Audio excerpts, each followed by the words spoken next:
Live from West Family Stadium on the campus of West Liberty University, it's time for Hilltopper football as they take on the Mountain Lions of Concord. Before we get things underway, we'd like to thank our Jack Adams Hilltopper Athletic Club sponsors. Thank you for supporting our WLU student athletes and their continued success. And those sponsors are Main Street Bank, Dr. John P. and Mrs. McCullough, Panhandle Cleaning and Restoration, Dr. Clyde and Mrs. Campbell, Belmont Savings Bank, Alex E. Perez Contracting, Commonwealth Financial, IBEW Local 141 of Wheeling, West Virginia, Calcruth Roofing and Sheet Metal, Lundo's Restaurant, Gil Alum CPA, Generations Restaurant and Pub, WVU Medicine Wheeling Hospital, The Store, The Dirty Dog Tavern, and Karen Alum Realty. Hello everyone and welcome inside of Topper Station, the Mountain East Conference Digital Network. I'm Isaac Basinger. Joining me as always, West Liberty Athletic Director and former women's basketball coach Lynn Alleman.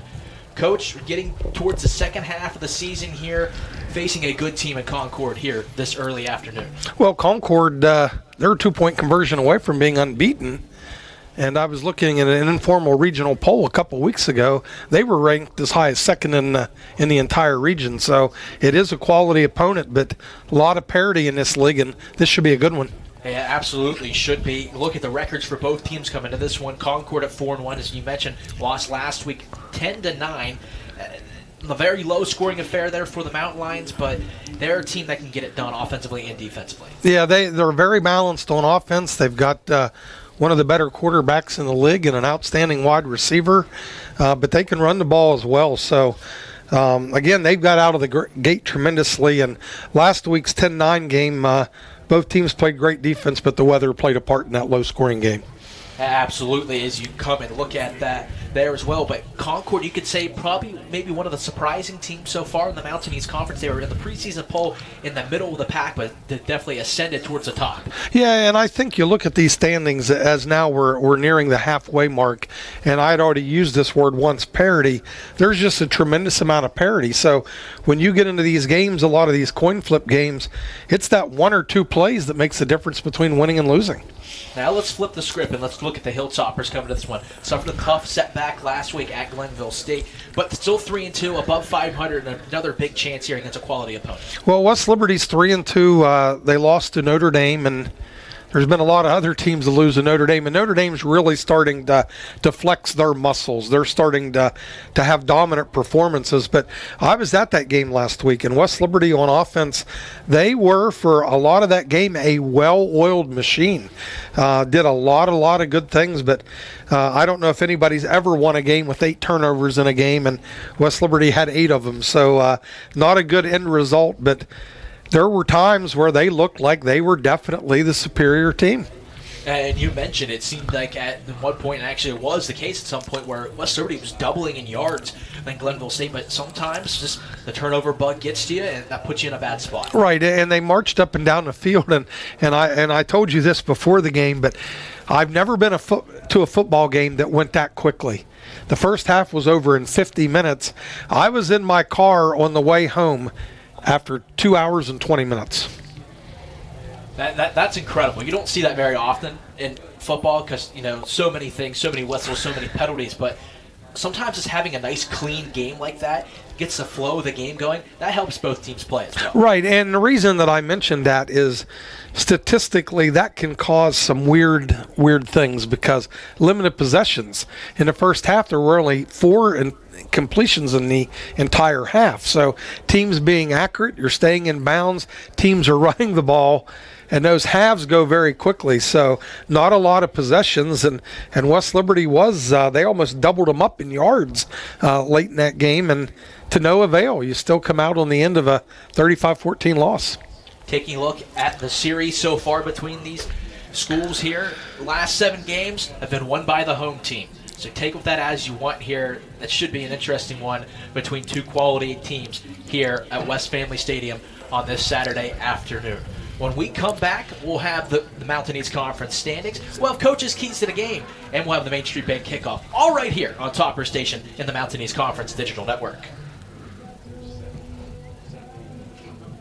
The oldest institution of higher education in the state of West Virginia, we appreciate the impact we have on our community and beyond. From the students we serve, to the faculty and staff we employ, to the tens of thousands of graduates we've sent beyond the hilltop. You can find a part of West Liberty University anywhere you go. We strive to strengthen our community because that's who we are. We are the future. We are West Liberty University. A new and exciting career is waiting for you with the 16-month BA/BS to BSN nursing program at West Liberty University. Take part in innovative learning on campus, gain practice in the advanced simulation and skills labs, and experience virtual reality immersion software, and complete clinical work in local hospitals or healthcare agencies. Qualifying students may also be eligible for a $25,000 financial award to help with tuition and fees. Get started today at westliberty.edu/nursing. Are you a creative person who wants to help others? Then the Master of Arts in Art Therapy and Counseling might be just right for you. Our 3+2 Bridge program combines art and psychology to equip students to work with diverse populations of all ages, abilities, and disabilities in a variety of settings including education, community, healthcare, and forensics. Save time and money with WLU's 3+2 Bridge program, from undergraduate studies to a Master's of Arts in Art Therapy and Counseling. Visit westliberty.edu/art-therapy. Want a career working with animals? Check out the Zoo Science and Applied Conservation program at West Liberty University. With over 300 animals on campus, dedicated lab spaces, fieldwork and internships, and a partnership with the AZA-accredited Oglebay Good Zoo, you'll get hands-on experience with reptiles, amphibians, and mammals. Our unique program has everything you need to start an exciting career as a zookeeper, researcher, or conservation scientist. Find out more at westliberty.edu/zoosci.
Welcome back inside a Topper Station of the Mountain East Conference Digital Network. A few short moments away from kickoff here at West Family Stadium, but while we have a little bit of time here, let's take a look at the Mountain East Conference standings coming into play today. And at the top of the Mountain East Conference, a familiar name being up there, that being Notre Dame College, 4-1 overall, 4-0 within the Mountain East Conference. Yeah, Notre Dame, as I had mentioned, they're really starting to play well, and fortunately, West Liberty's already got them out of the way. Yeah, that's a team where you could chalk that one up as a loss. Even though they come with a 4-1 record, that was a surprise when they had a loss. Well, yeah, and they lost at one time. I don't know what Ashland's done in the last 2 weeks, but in that same poll I referenced earlier, Ashland was number 1 in the entire region. Continue to work down through the Mountain East Conference. Concord and Wheeling tied for second here. 4-1 overall, 3-1 within the conference.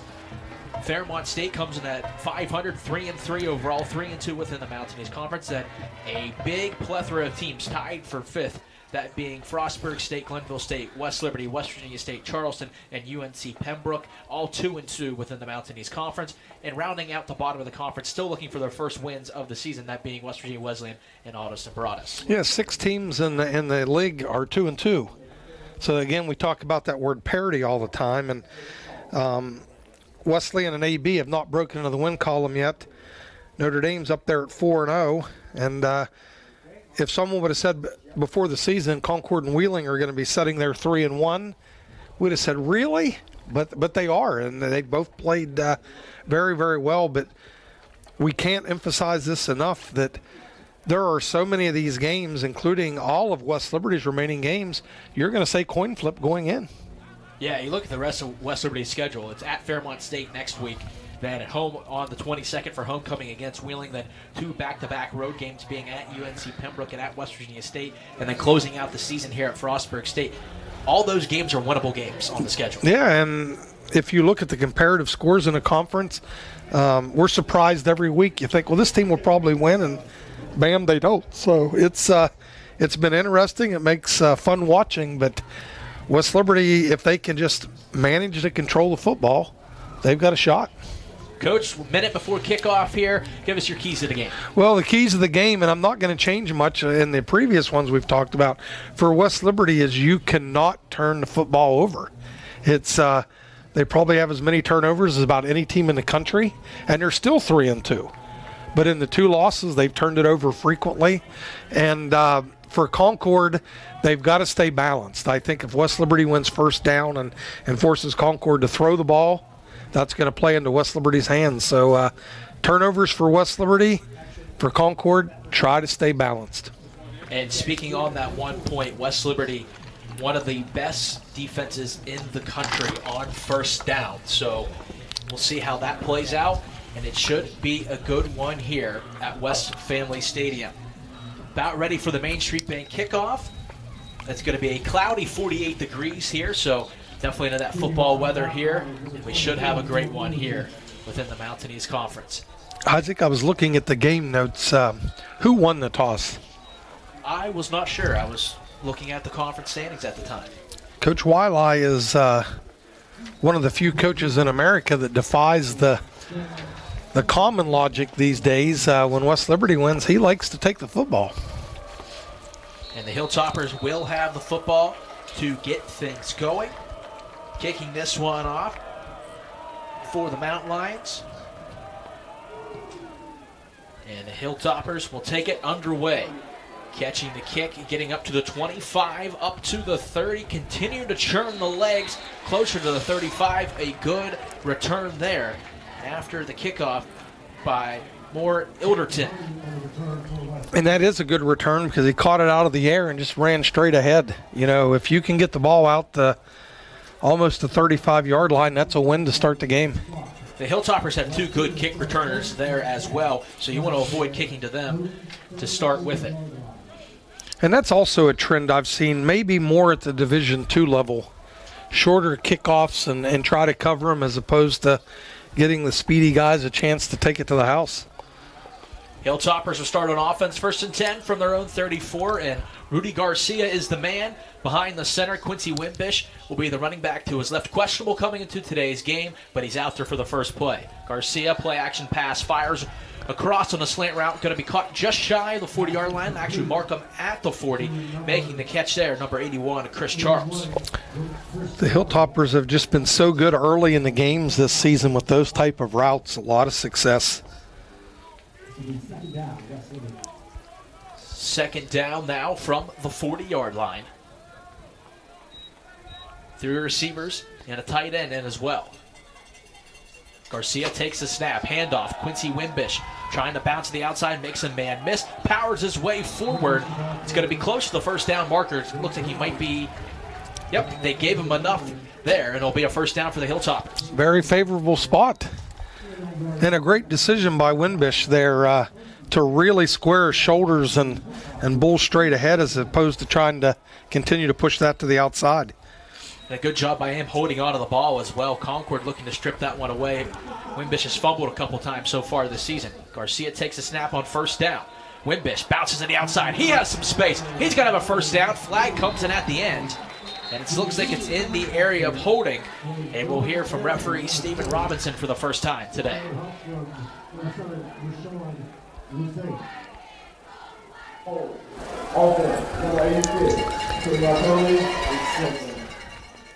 And that one will go against the freshman tight end Josh Warnock, and it negates a big gain there by Wimbish, and the Hilltoppers will have first and long upcoming. I was going to use that word, negates. Wimbish rushed for almost 150 last week. West Liberty very impressive on the ground. Quincy Wimbish is definitely a home run hitter in the backfield. Have yet to see him break one for a long one, but it should be coming here soon. Garcia takes a snap. They go back to Wimbish. Not a lot of running room there. Looks like he gets 2 yards. It'll be 2nd and 18 upcoming. And the one place that West Liberty, if you want to pick on them a little bit, they haven't really stretched the field vertically with the passing game this season. And if you're not stretching the field vertically, not a lot of running room to get the big gainers. No, he did hit a 38-yarder last week against Glenville, which was his longest carry of the season. Second down, 4 receivers in the formation. Garcia drops back the pass, pressure coming, running out of space, and he's going to be taken down. Rashawn Lusain comes in from that star position on defense, comes up and gets the sack. It's going to bring up 3rd and even longer. Let's see how conservative Coach Wiley gets here on 3rd and extremely long. Is this the standard draw play and punt, or do you try to pick up, what's it be, almost 20 yards? Garcia will be in the gun. He takes the snap, play action pass, screen. Wimbish can't make the catch as Lusain was there again to break that one up, and it's going to bring up 4th down. Yeah, Lusain did break that up, and if he's not there, that's got a shot. Good play design, good call right there, but number 7 stayed at home and forces the break up, and the Toppers are punting on their first possession. Curry will be doing the punting duties here for the Hilltoppers today, as the Mountain Lions are back deep to return this kick. Curry plenty of time, boots it away. This one takes a bounce. It's going to be picked up, but right there to make the big time tackle is DeJuan Jones for the Hilltoppers. It's a good special teams play there. Max Simmons there on the return, gets clobbered, and we'll see the offense for the Mountain Lions coming up next here. 11:57 remaining here in the first quarter. You're watching Topper Station and the Mountain East Conference Digital Network. Your bank offers CDs with consistently competitive and higher interest rates. That's what I want. What if, unlike other banks, they're normally open more hours? And they don't use high teaser rates on CDs only to lower them later. Isn't that the way all banks should be? And even more, several of their CD accounts have some of the best interest rates. That's money in the bank. The right bank. Open your CD account at Main Street Bank. You deserve a bank this good. The Panhandle Difference. Westbanco appreciates our more than 15-year relationship with Panhandle Cleaning and Restoration. They're a one-stop shop that handles all of our work. Whether it's quick projects or whether it's a project that might involve multiple locations, multiple branch locations, we appreciate the relationship. Doesn't matter what we throw at them or how complex it is. They get it done quickly and they do a great job.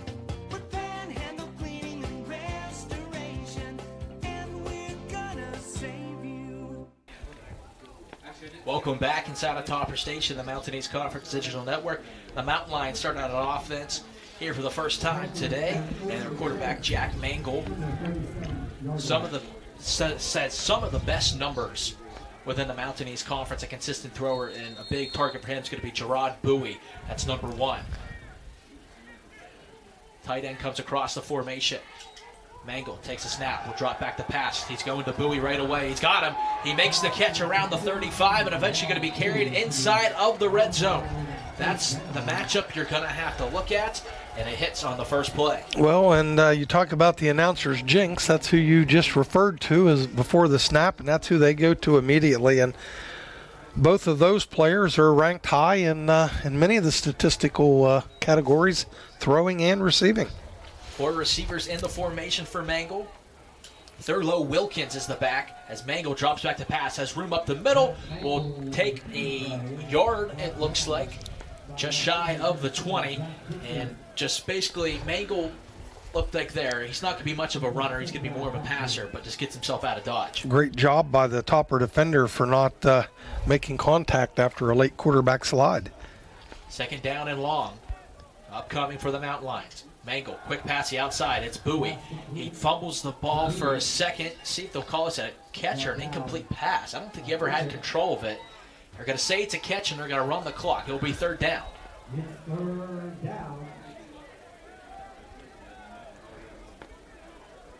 As you saw there, Concord knows they have a special weapon in Gerard Bowie, and they're just going to try to get the ball to him as much as they can. Yeah, and they're kind of been their bread and butter this year, but West Liberty has done their job on 1st and 2nd down and forced it into 3rd and long. Let's see if West Liberty can get a stop. Tight end goes across the formation to the right. Mangle drops back the pass, fires over the middle. He's got a man, and it's going to be enough for a 1st down, making the catch there, number 10, that being Max Simmons. Just sat down in the middle of the field there, knew exactly where he needed to get to, and Concord moves the chains. Concord's hit a big play already to Bowie, and they were able to move their way to get down the field for a 1st down here. It's 1st and 10, inside of the 20, inside of the 15. Handoff to Wilkins up the middle. Not much there. The Hilltoppers make the tackle. Penalty flag was thrown on the play, and it's going to just be a sideline warning against Concord is what the signal was.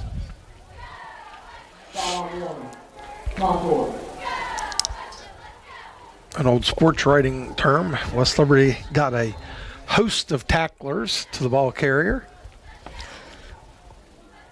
So 2nd and long, make it 2nd and 10 for the Mountain Lions on their first offensive series as we creep to 10 minutes remaining here in the 1st quarter. I think maybe that word used more by PA announcers that can't identify tacklers, and you use the word host. Mangle will be in the gun. Wilkins will be to his right. Mangle looking in the pocket. Fires to the left side. He's got a man. It's open. Plenty of turf into the end zone. It's a touchdown. And Solomon Butler is able to haul it in wide open on the left side. Works his way into the end zone. And the Mountain Lions take the early 6-0 lead, PAT pending. Yeah, I don't know what happened there. Concord's offensive line has actually done a pretty good job on the passing attempts today. West Liberty's not pressuring the quarterback, and they find a wide open receiver. Rago will be on to kick the extra point. Snap is down. The kick is up, and it is true. The Mountain Lions take the 7-0 lead here on their first series of the game. 9:39 remaining here in the 1st quarter at West Family Stadium. We're going to take a break. Hilltoppers trail 7-0 here on the Mountain East Conference Digital Network and Topper Station.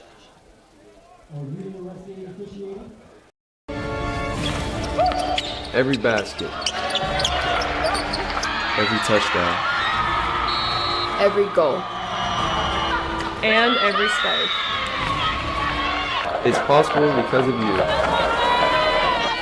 Help our student athletes compete in the classroom.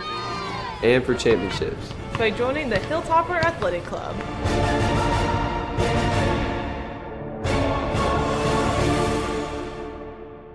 The Panhandle difference. We were very fortunate to have worked with Panhandle Cleaning and Restoration. The team that we worked with was extremely professional. They were flexible and very receptive to our needs during that difficult time. And it gave us the opportunity to open very quickly and get our casino up and running for our customers. With Panhandle Cleaning and Restoration, and we're gonna save you. The Mountain Lions go right down the field on their first series of the game on offense and hit Pater. They're up 7-0. And Coach, was there anything you saw that the Mountain Lions offense did well there? Well, I just think it's their offensive line is protected, and they've passed the ball a lot in that first drive, but West Liberty has really struggled to put pressure on him, and then things break down the longer the quarterback sits in that pocket, and then he took a step like he may try to run that, baits a defender to take a step towards him, and then it leaves a guy wide open. But so much for the keys of the game where I talked about winning first down. Concord picks up a big 3rd and 10, and then they score the touchdown on 2nd and 10. Yoder 10 will be kicking this one off for Mountain Lions. Back deep to return for the Hilltoppers is going to be Sean Stevens and Kadeem Richards. Saw the last kick go short.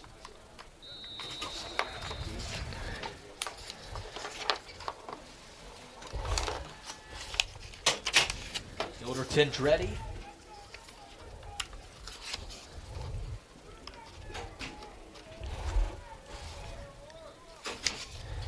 And this one's booted down the field. Another short kick. This one will take a hop. And Sean Stevens will take it off the bounce. He works his way to the left side. Has a little bit of a lane. He's going to be knocked down by his own man around the 28-yard line. And that's where the Hilltoppers will set up shop here for their second series of the game. Boy, for a second from the angle up here, there was a hole there. He just couldn't quite get to it, and then he stumbled, but still decent field position. And Concord's defense has been very good this season, and hence talk about you just can't get in your own way. It's been turnovers earlier in the season. West Liberty picks up a first down immediately on their first drive, break the big run. It comes back on a holding penalty, get behind the chains, and you're ultimately forced into a punting situation. Garcia will start in the gun. He takes a snap. It's going to be handoff. Wimbish up the middle. Nothing doing. A swarm of Mountain Lions there, able to take him down. It'll be 2nd and long.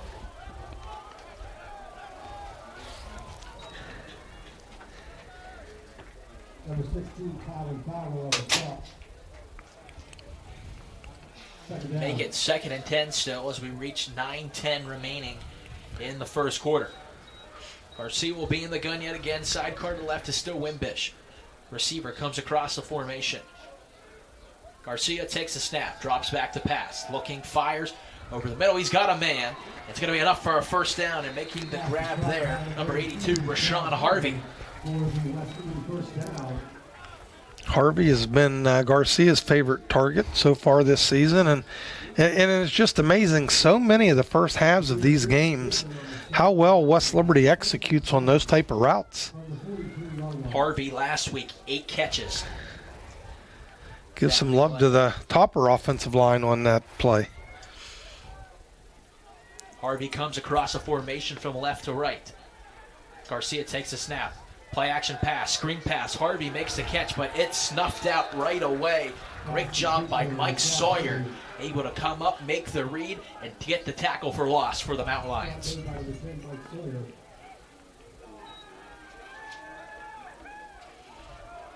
Concord did not fall for that play selection and blew it up immediately, much like the screen pass on 3rd and long on West Liberty's first drive. Discipline so far is that Mountain Lion defense. 2nd and 10, as that's where they spotted the ball at the 43-yard line. Trips to the top of your screen. Garcia takes a snap, looking, pressure coming, and he's going to be brought down. Getting there and making the tackle is Musgrove, the graduate, 6'4", 250, off the edge there. for the Mountain Lions. It brings up 3rd down and long again, and you mentioned it. You want to try to stay on schedule. Hilltoppers are off schedule now, 3rd and long. Concord's 2nd sack early in this football game.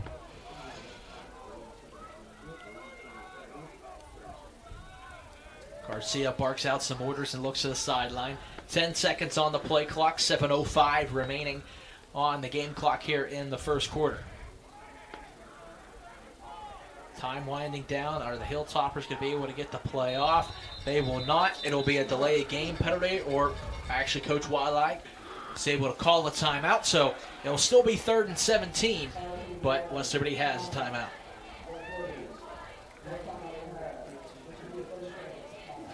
It's a 30-second timeout. That gives us a second to show everyone, or tell everyone, the matchups around the Mountain East Conference here on this Saturday afternoon. Obviously, we have our game here. We have Glenville at Charleston. UNC Pembroke travels to Wheeling. West Virginia Wesleyan takes on West Virginia State. And we have Notre Dame College against Frostburg State. And I think that latter of the matchups is probably your best one coming into today. Yep, that's they've had some good ones the last couple years between those two opponents. And just for our viewers and listeners out there, we started with the 12 o'clock kickoff today, and there is rhyme or reason to that when teams travel and spend the night, I think schools are encouraged to go to a 12 o'clock kickoff because of checkout times, and then you can get back on the road. 3rd and 17 upcoming out of the timeout. Garcia takes a snap, drops back to pass, looking, fires it down the field, nobody home, trying to find the receiver there. It's going to be incomplete. Raekwyn Glover was the intended receiver. And it's going to bring up 4th down at 17. The Hilltoppers will come out and punt. Just nothing there that time. The line actually did a pretty good job. Garcia had some time, but where he elected to go with it, that would have been almost an impossible throw. 3rd and 17, too, as well. The defense knows to keep everything in front of you there.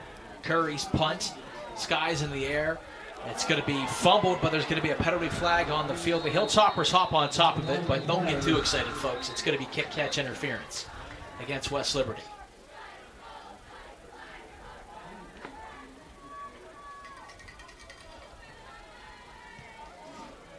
The only thing that could negate this was if he was blocked into Simmons there. So there will be a discussion. And that's kind of almost the way it looked. Now, we don't have the benefit of instant replay here, but Concord's offense is coming out.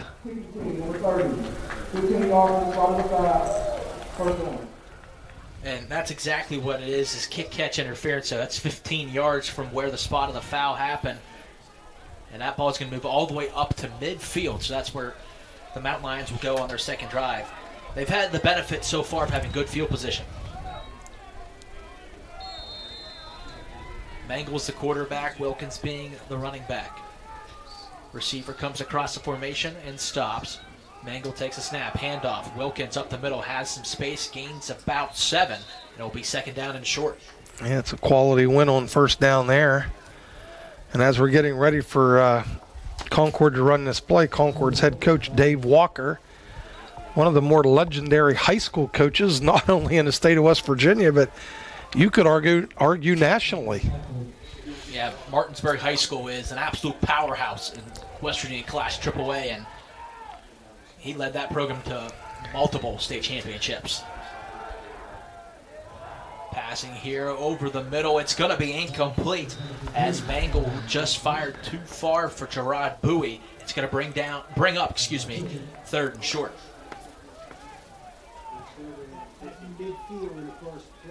Getting back into Walker, when he departed, 56 straight wins. That's all? Yeah. It's almost impressive in these days for a coach to coach 56 straight games, let alone win them all. 3rd down, let's call it 3. Upcoming. Mangle will be in the gun. Takes a snap, fires quick to the outside. This one's going to be caught. It'll be enough for the 1st down.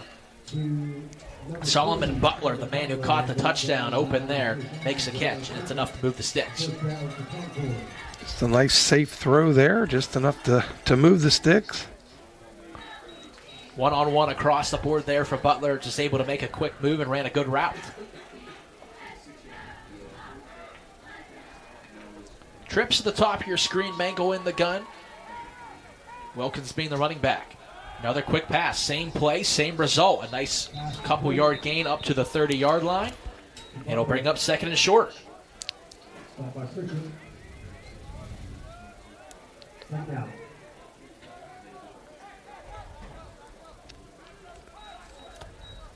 Clock creeping down to the 5-minute mark of the first quarter.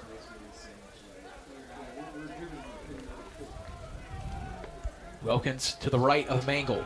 Drops back to pass, fires over the middle. This one's going to be deflected as it goes through. A great job there by the pass rush there for the Hilltoppers, getting a hand up and knocking that one down.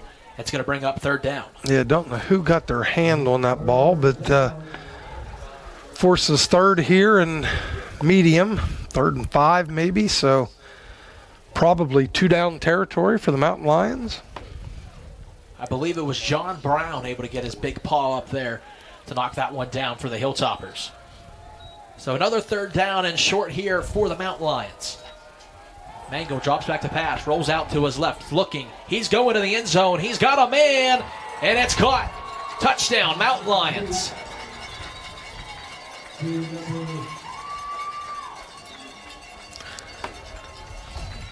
Pretty much the same recipe. Their offensive line's doing a relatively good job, and Mangold's just stepping in there and threw an accurate ball. Caden Chambers is the one who's able to climb the ladder and make the catch. And it puts the Mountain Lions up 13. PAT pending here from Rago.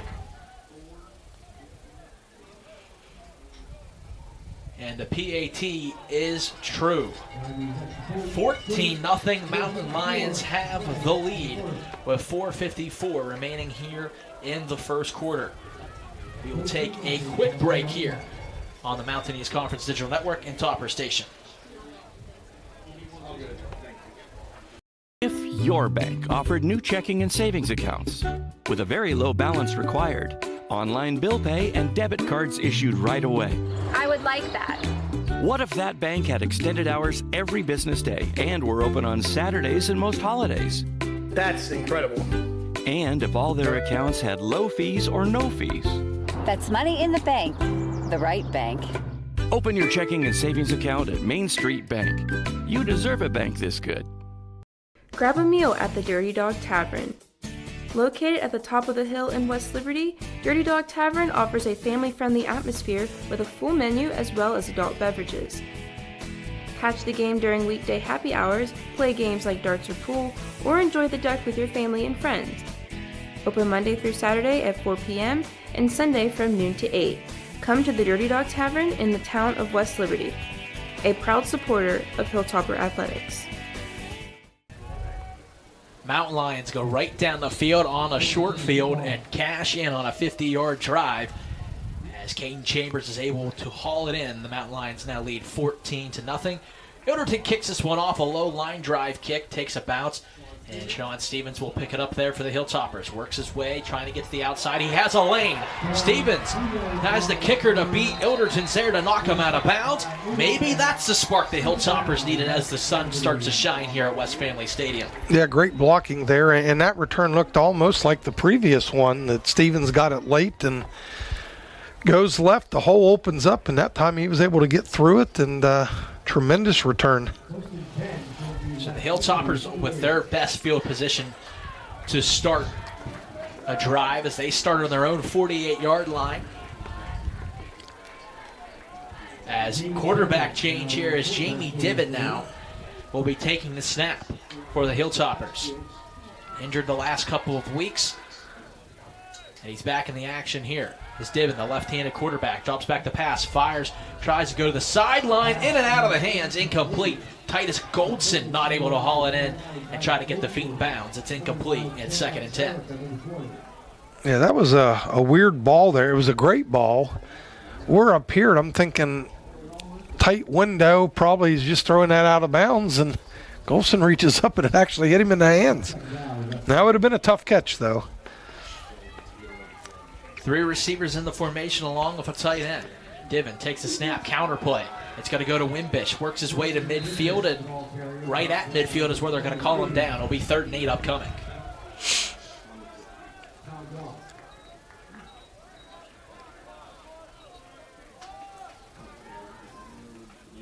So another big 3rd down upcoming for the Hilltoppers. It might be early, but if they get a couple yards here, it might be 4 down territory. Divin barks a hard count there, but a penalty flag will be thrown. And the Hilltoppers back themselves up yet again. This one being a false start penalty against Quincy Wimbish, the running back. Yeah, this is the 3rd time this game that West Liberty's had 3rd and significantly long.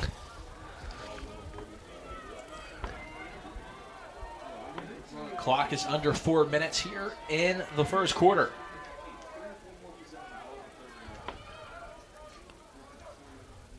Divin takes a snap, looking, firing down the field, trying to find a man. This one's going to be intercepted. Looking to move on the return, move to the left side of the field, gets a couple blocks, and eventually going to be taken down right there to get the interception for the Mountain Lions. That being John Merica. And Hilltoppers cannot get anything moving on offense right now. Well, and that's the problem when you're facing 3rd and extremely long. You know, it eliminates a big chunk of your playbook, and then you're forced to go for home runs. And you'd like to say that's almost as good as a punt if you can make the tackle. And he got out of contain and probably picked up another 10 yards there. Handoff up the middle here, this time being Young Warren. Gets a solid gain. It'll be 2nd down and short. Fortunately for West Liberty, not a favorable spot, so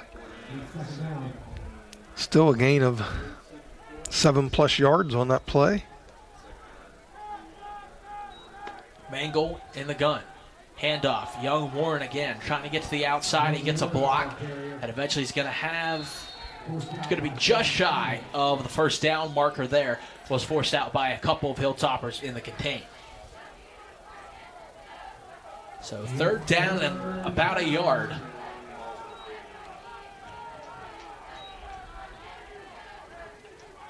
It looks like some extra offensive linemen coming to the game on this play.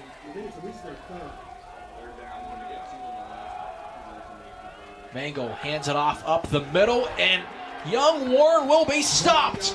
Hilltoppers are able to come through and stuff them up the middle. Call it a loss of 1. It brings up 4th and short.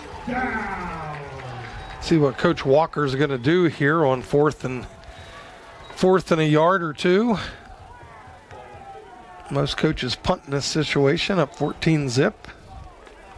And the punting unit comes on the field, so a big stop there by the Hilltopper defense to possibly get off the field as a punt unit comes on. As Rago, also the kicker, will punt this one away. Jason Mitchell back deep to return the punt, and a timeout will be called on the Concord sideline. I've never figured that burning the timeout. You're in a punting situation, so who am I to criticize someone that has won about a gazillion state championships and had a 56-game winning streak? But we see that a lot. Teams take the penalty to save themselves 5 yards in a punting situation. Unless the decision's going to be changed here, but it doesn't look like it as Rago's back out on the field to punt this one away. Yeah, you feel like just take the 5 yards and you just live with it and you keep that timeout for possibly at the end of the half.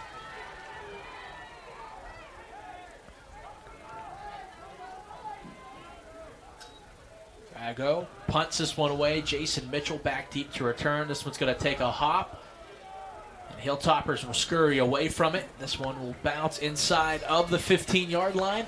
And that is where the Hilltoppers will set up shop, needing points in the worst way possible.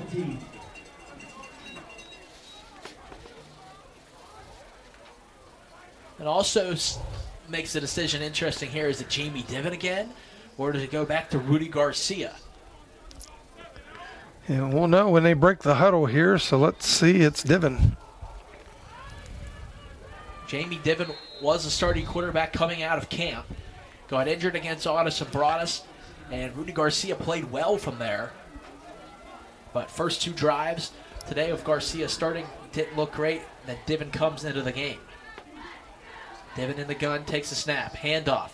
Wimbish to the right side, looking for space, spins out of a tackle, continue to work downfield, and he's going to be tackled. Looks like just shy of a first down. A great run there on first down by Quincy Wimbish. Much needed run. And it's just so hard to judge when you have the penalties and you get behind the chains. It's just really difficult. And Concord's come in with statistically a pretty good defense. They call it a first down. Hilltoppers have 1st and 10. Diven takes a snap. Wimbish again. And he's going to be swallowed up right up the middle there by that Mountain Lion defense. Just able to win up front. Tyree Martin was the first one there to make the tackle.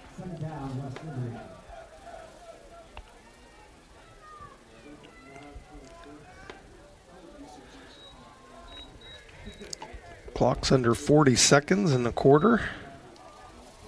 Hilltoppers will have to run one more play in the first session.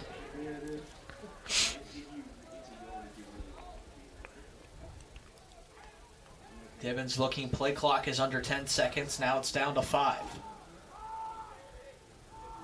Diven takes a snap. Draw play up the middle. Wimbish looking for space.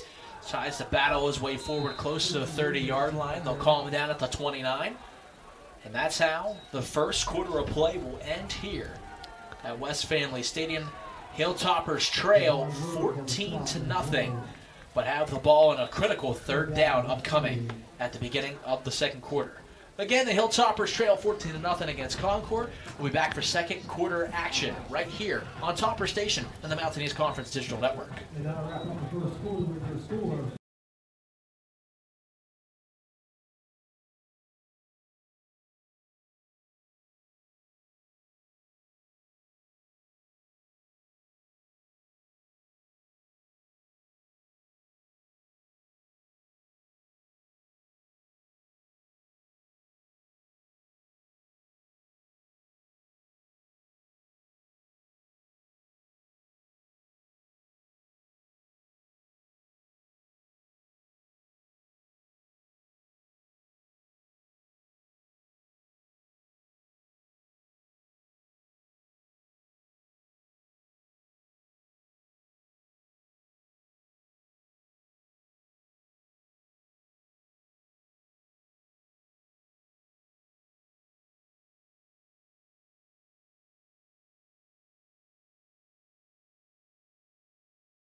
Quarter here at West Family Stadium, 14-0. Concord has the lead. But a big play upcoming for the Hilltoppers. They have 3rd and 6 on their own 29. Jamie Diven will be in the gun. 2 receivers to each side of the line. Diven is able to draw him off sides, but the ball wasn't snapped. Divin will take the snap now. Fires outside. Wimbish pass a little bit too wide. It'll be incomplete, and it's going to bring up 4th down. So you had him to jump, but no one moved up front. Yeah, that was a gift of 5 yards and would have turned that into 3rd and 2. 3rd and 1. Pretty good play call. Wimbish was out there. If he catches that, he easily moves the chains. Curry now will be punting this one away for the Hilltoppers. High spiraling kick. Simmons over to make the catch, and he catches it at the 31-yard line. And that is where the Mountain Lions will look to try to make it 3 for 3 on offense and trying to score touchdowns. They've moved the ball down the field well so far, but the key thing is you have Mangle on the other side. One of the best in completion percentage so far this season in the Mountain East Conference. 7 of 9 so far, 106 yards and 2 touchdowns. Well, he's just been very, very accurate, and West Liberty has to find a way to break up his rhythm, to put him in a little duress and make him move around.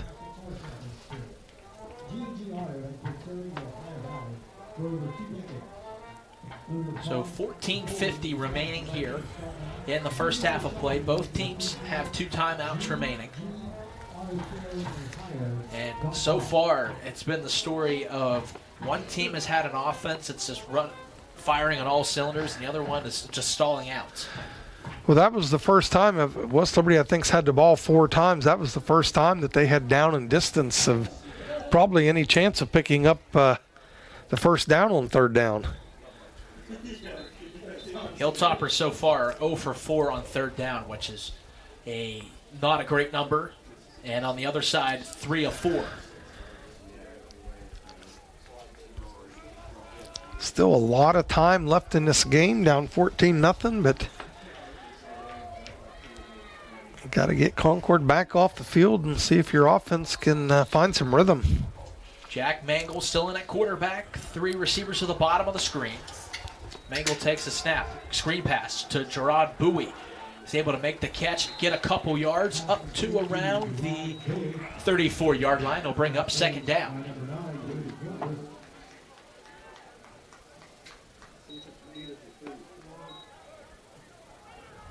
Mangle comes up to the line as they flip the formation the other way. Young Warren being the running back to his left. Mangle drops back to pass, throws it to Young Warren, but he slips down at the turf monster that gets him. Pass goes incomplete, and it brings up 3rd down. Sometimes you need a little bit of luck. West Liberty got it there. Not that it would have been a big gain, but that would have been a 4 or 5 yarder, but the turf monster eats up the receiver, and West Liberty forces a 3rd and long here. 3 receivers at the top of the formation. Young Warren being the back to the left of Mangle. Mangle drops back to pass. Looking, Hilltoppers bring 4. It's going to be dumped off. Penalty flag is thrown. Young Warren makes a catch. He has enough for the 1st down. Ball came out at the end as Jared Pritchett was there to pick it up for the Hilltoppers, but the runner's ruled down. Let's hear what the penalty flag is.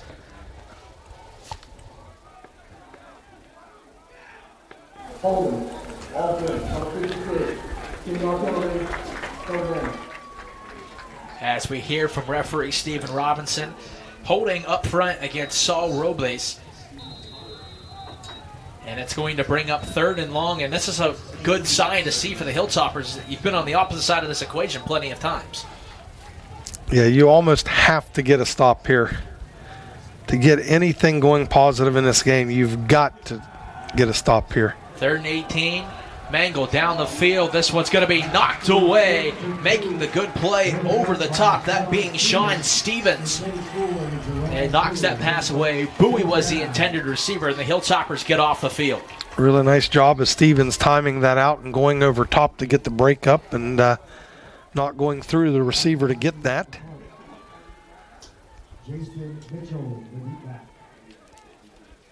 Jason Mitchell will be back deep to return the punt.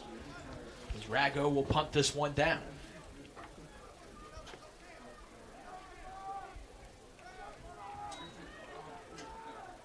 Penalty flag at the snap. Mitchell catches this one at his 35-yard line. Takes a couple steps back, works his way forward, and will be tackled just shy of the 40-yard line. We'll see what the penalty flag is. If it's on Concord, do you elect to make them punt it again?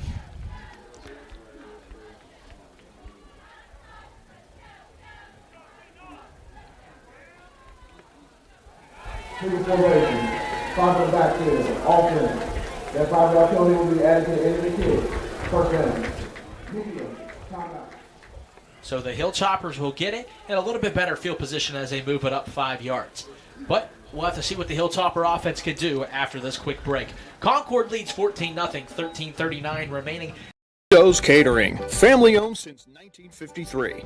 With 4 newly remodeled catering facilities throughout the Ohio Valley, Undo's can accommodate banquets from 25 to 700 guests. Undo's caters weddings, picnics, corporate events, holiday events, and job site drop-offs for the construction and oil and gas industry. Call 304-233-5566 today. Pride is our main ingredient. Undo's. BSB tip of the day. Your bank should have a good rewards program. Kasasa Tunes gives you rewards for iTunes, Google Play, and Amazon, depending on how you use your checking account. That's Kasasa Tunes at Belmont Savings Bank.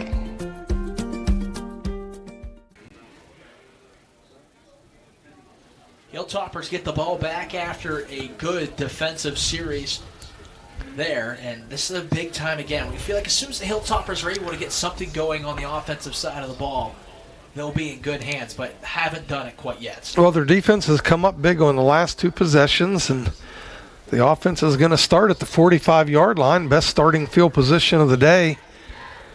Somehow mount a drive here, get in the end zone, and got a 1-score game. And Jamie Diven comes out for that Hilltopper offense. Still looking for his first completion of the day. Again, a reminder to everyone, Rudy Garcia started the game at quarterback, and Coach Wiley decides to change it up and go with Jamie Diven. Diven takes a snap. It's a handoff. Quincy Wimbish, the left side. He's got a space, and he's able to get across midfield a couple yards shy of the first down, but a solid play on first down.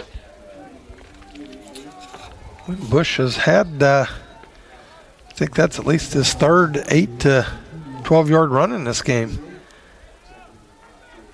Diven takes a snap. Back to Wimbish again. He'll run forward. He has enough for the first down. And that's just winning up front there if you're the Hilltoppers, just running it right into the teeth of that Concord defense. It's just getting in some sort of rhythm here.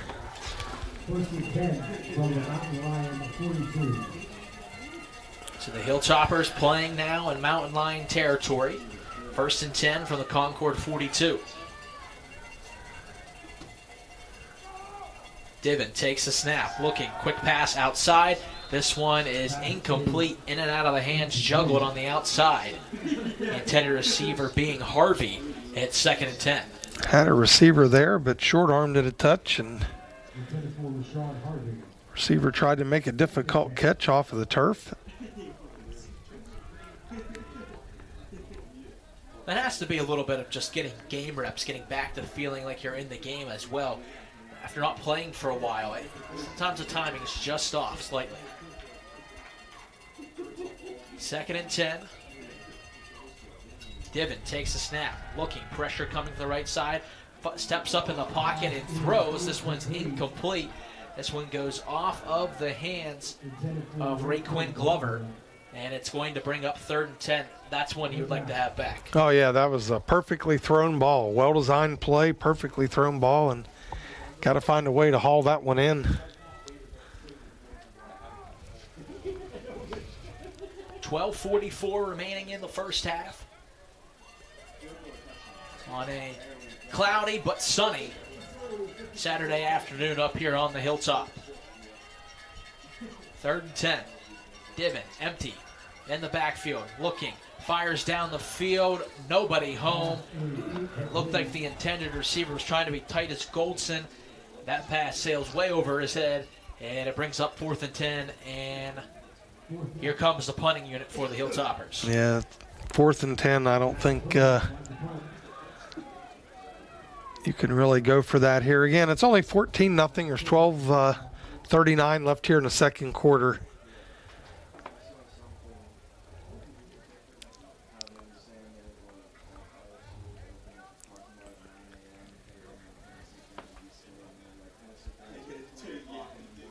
Curry will punt this one away. He boots it up. Simmons back deep to return, calls for the fair catch, and he'll make the grab at the 15-yard line. So the Hilltopper defense needs to come and do it again. And Coach, you know exactly what the doctor wants here. It would probably be a turnover of some way, being able to get the ball in a short field and just need to get any sort of points on the board if you're the Hilltoppers. But first you have to stop the other team. Yeah, and I keep talking. I've said that word rhythm 2 or 3 times, and the West Liberty defense has done their job the last 2 possessions. And Concord starting at their own 15. Let's see if they can do it one more time and give the West Liberty an advantageous field position again. Handoff up the middle. Not much going.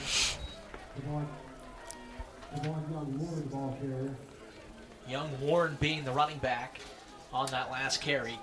Give him a gain of maybe a half a yard, and it brings up 2nd and long.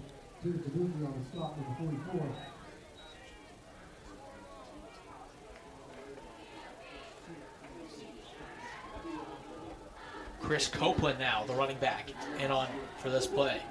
Mangle fires, throw's going to be behind the receiver, that being Bowie. Takes a big hit after. Pass falls incomplete, and it's going to be 3rd and 9. Sam Cercina there on the coverage for the Hilltoppers. West Liberty did bring pressure that time and forced an early throw, and it's one of the few inaccurate throws that he's had today. Threw behind a receiver, and West Liberty's got him into a 3rd and 9 situation here. 2 receivers to each side of the line of scrimmage. Mangle in the gun, takes the snap, drops back the pass, looking, steps up in the pocket, dumps it off short. Penalty flag is down on the play. This is going to be enough for a 1st down as Copeland tries to hurdle a man at the end of the play. He's knocked out at the 30-yard line, but a penalty flag, let's see what it is.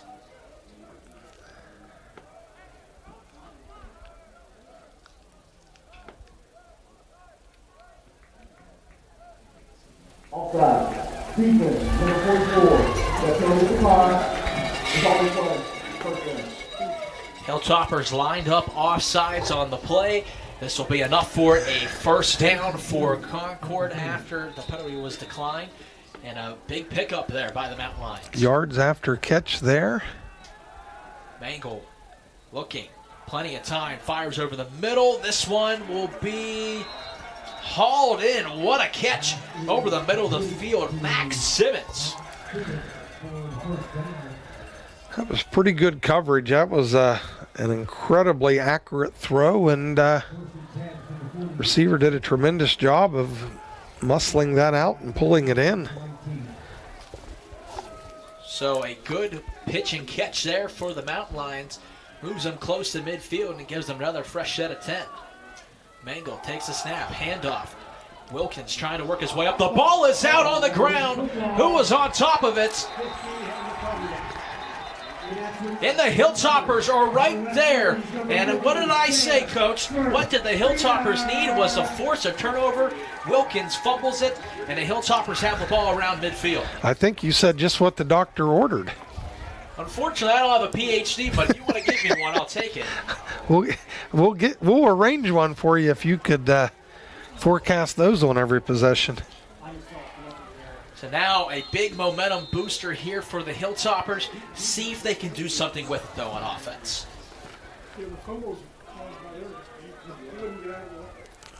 First and 10 from the West Liberty 48.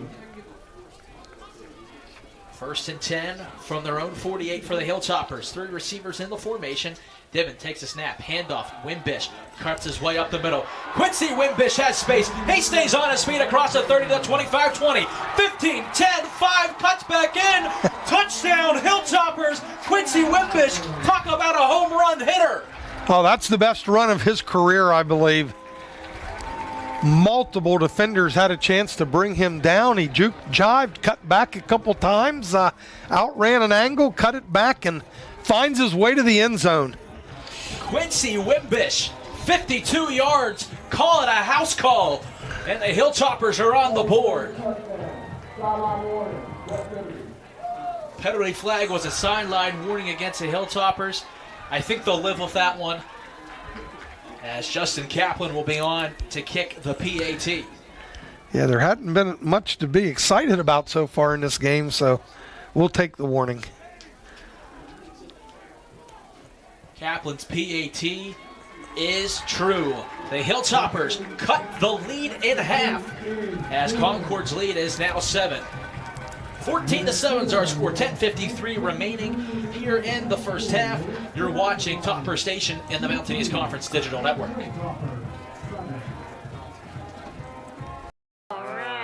Just like Daddy, huh? They'll probably never know about his thousands of hours of on-the-job training. Go, Daddy. Or that he spent as much time in the classroom as someone with a master's degree. You and I know he's one of the experts when it comes to electricity. Part of a team committed to doing the job right. They call him Dad. You call him the electrician right down the street. IBEW, the power professionals in your neighborhood. The Panhandle difference. I immediately called Panhandle Cleaning and Restoration to see if they could clean and restore my home. Not only did they do that, but they even made it more beautiful than it was before the fire. If everyone ever has a tragedy like ours, I highly recommend you call Panhandle Cleaning and Restoration.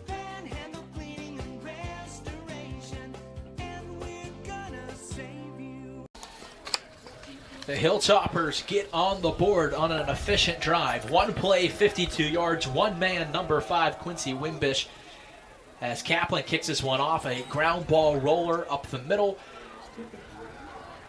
And Kaplan comes down and makes the tackle, or helps on the tackle at least. And the Mountain Lions will get the ball, but the Hilltoppers get a big shot in the arm there, and a great run by Quincy Wimbish. Yeah, just what they needed at the perfect time. Had struggled early in this game on offense, and to finally hit the big play. Cut the deficit in half, and defense, 3 straight possessions of doing a great job. Let's see if they can make it 4. Mountain Lions will start on their own 39-yard line, 1st and 10, 10:48 remaining in the first half. Mango drops back the pass, looking, pressure's going to be there, and he's going to be sacked. Great job by the Hilltopper defense getting home and making the sack. It's Cameron Rice, it is David Gilchrist who's coming off the edge to make the tackle. West Liberty brings the pressure that play and forces the Mountain Lions in the second and long. See if they can capitalize. Some life here at West Family Stadium, and a false start to go on top of it as well. So back them up 5 yards. Offense, number 72.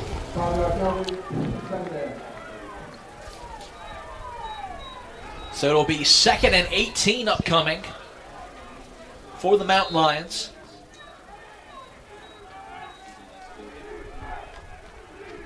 Young Warren being the running back. 4 receivers in the pattern, 1 moves in as a tight end. Mango drops back the pass, pressure coming. He's going to lose the football. It's loose. The Hilltoppers are on top of it. Back-to-back defensive series, knocking the ball out, and the Hilltoppers are knocking on the door. That might be a coverage strip. David Gilchrist there to hop on top of it. It's going to be 1st and 10 from the 25 of Concord. And the reason I say that, Mangold had a little bit of time there, but obviously no one open, and West Liberty gets to him and late, strips the football, and back in business. 1st and 10 at the 25. That's a huge play, back-to-back defensive series. And we'll see what the Hilltoppers can do here.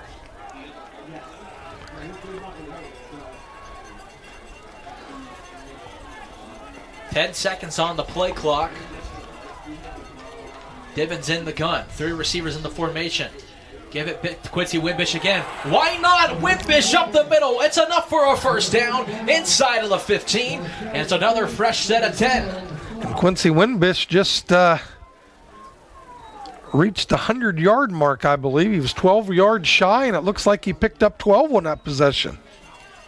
You give it to him again. Wimbish cuts to the outside. Divin being a lead blocker. Wimbish down inside of the 5-yard line. It's another first down, back-to-back first down carries for Wimbish. West Liberty went to tempo that time. He got the ball snapped quickly, and Wimbish breaks another big one. See if they ride the hot hand here. Hand off. Wimbish. Why not? Into the end zone. Touchdown, Hilltoppers. The West Liberty offensive line is taking control of the football game. The Hilltoppers are a PAT away from tying this one up. Quincy Wimbish, today is your show.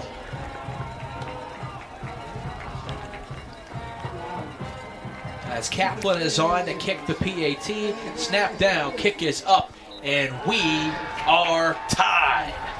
14 apiece here, 9:09 remaining in the first half. We have a new ball game here at West Family Stadium. You're watching Topper Station and the Mountain East Conference Digital Network. If your bank offered new checking and savings accounts with a very low balance required, online bill pay and debit cards issued right away. I would like that. What if that bank had extended hours every business day and were open on Saturdays and most holidays? That's incredible. And if all their accounts had low fees or no fees? That's money in the bank, the right bank. Open your checking and savings account at Main Street Bank. You deserve a bank this good. Grab a meal at the Dirty Dog Tavern.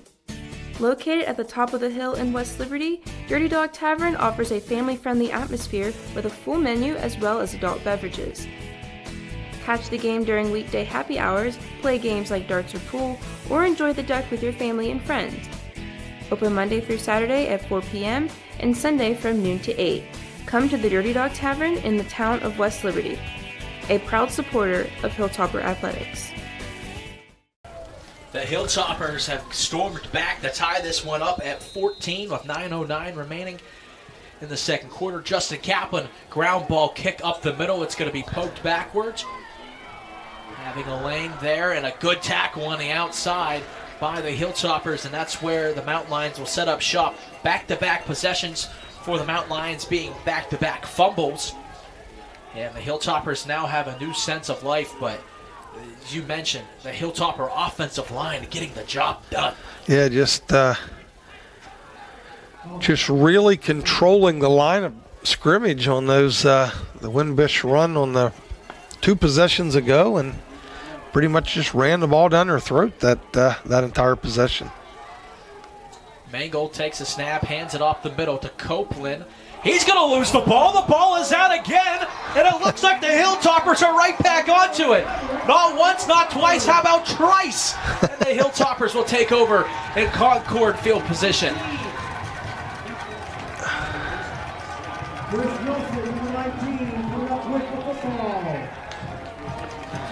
What a turn of events.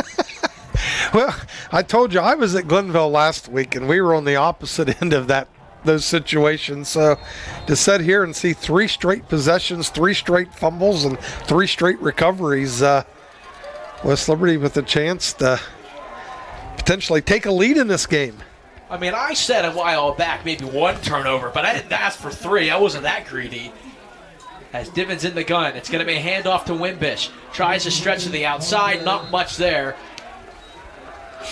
Maybe a loss of a half a yard there. It'll be second down and long. Well, I am that greedy. I want 4. Second and 11 upcoming for the Hilltoppers. 8.5 remaining in the second quarter. Offsides on the snap. Divin has a free play. Looking, will fire it down the field to a man. It's going to be incomplete. But 5 yards will be coming for the Hilltoppers after Divin is able to use the hard count to his advantage.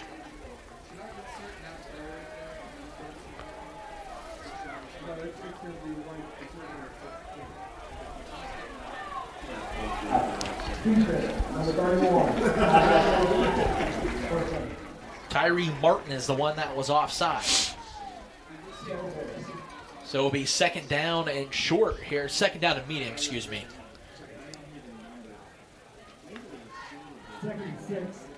Second and 6 upcoming. Let's see if the Hilltoppers can take advantage of that mistake. Divin will be in the gun. 3 receivers at the top. Handoff up the middle. A change of pace back as it going up the middle there.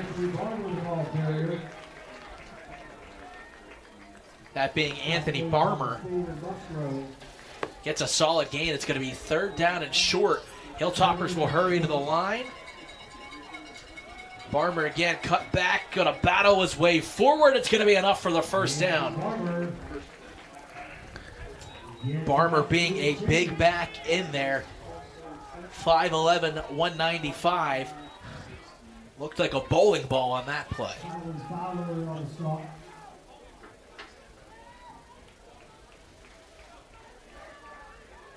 So first and 10 for the Hilltoppers on the Concord 36.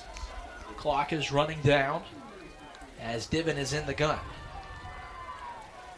Barmer to his right, takes a snap. Barmer will take the handoff. Not a whole lot of running room there. Maybe gets a half a yard. It'll be second down and long.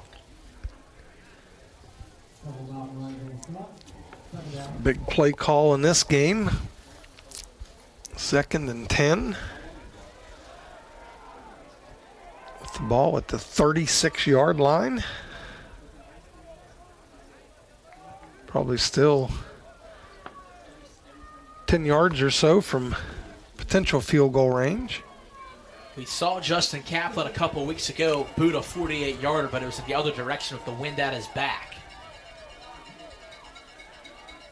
Divin in the gun, high snap, handoff, Barmer up the middle. Gets maybe the other half a yard he didn't get on the last play. It's going to be third and 9.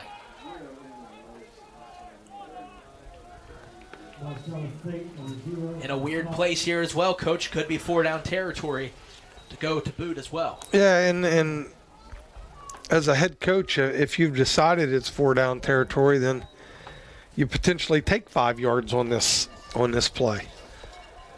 Wimbish back into the game, trips to the bottom of the screen. Goldson goes across and zigs back out.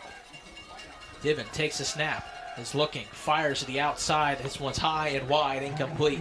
Trying to find Chris Charles on the play. He brings up 4th down and 9 in decision time. And it looks like the punt unit's going to come out onto the field. So the Hilltoppers trying to pin him back in deep. Back deep to return the punt is Max Simmons. Hilltoppers might take the 5-yard delay of game here to give a little bit of space, more space for Curry. And that's exactly what they will do. Is going to be a delayed game penalty upcoming on the Hilltoppers. Delay game. All minutes comes forward. 5-yard penalty, forfeit.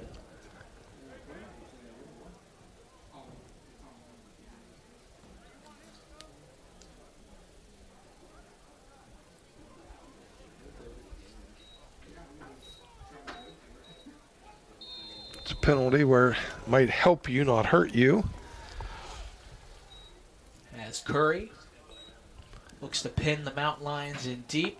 Gets the punt off barely. It's going to be knocked down. No penalty flag. Takes a bounce and a Concord bounce at that. It's going to be touchdown at around the 25-yard line. Call it the 27. And that's where the Mountain Lions will set up shop here with 5:54 remaining in the first half.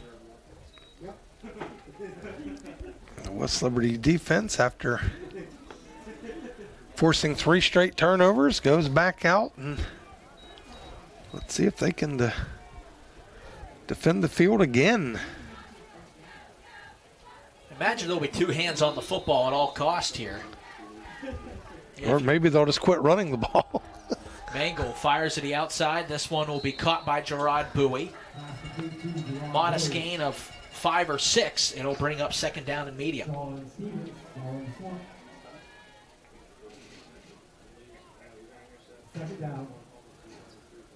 Clock is rolling here at West Family Stadium.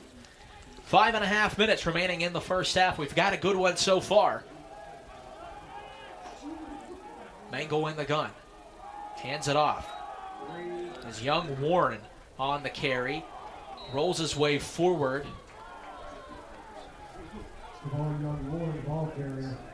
And it's going to bring up third down and short.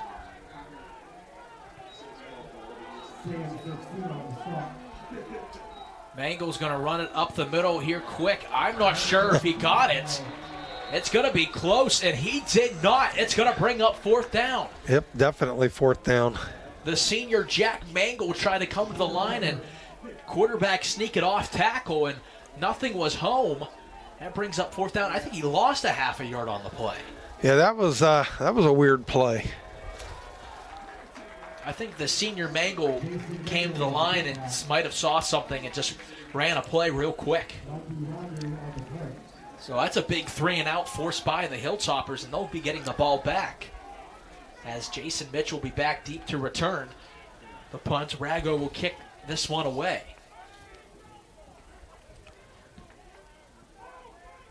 Short kick, takes a sideways bounce. Mitchell thinks about touching it. And just get out of the way, young man. As the Hilltoppers will start from their own 24-yard line with 4:09 remaining in the first half. Yeah, the Mountain Lions are claiming that it hit his foot right there.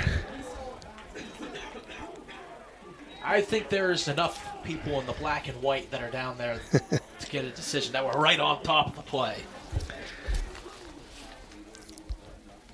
How about like a 4-minute, 9-second drive here resulting in a touchdown? Is that too much to ask? We'll take 4:08, though. We'll leave it a second. The key thing, though, for the Hilltoppers, the score's tied at 14, but the quarterback you have in the game right now has not completed a pass. As Divin is 0 for 7 with an interception so far. Quincy Wimbish was held out of the... Here goes Wimbish here. He has space. Quincy Wimbish to the outside. Across the 50, to the 40, 35-30. Trying to get a block from Charles. Inside of the 10, inside of the 5. Quincy Wimbish, say it again, a big-time carry. I should break out my oh my. Another huge gain. That was about 70 yards. First and goal now from the 4-yard line.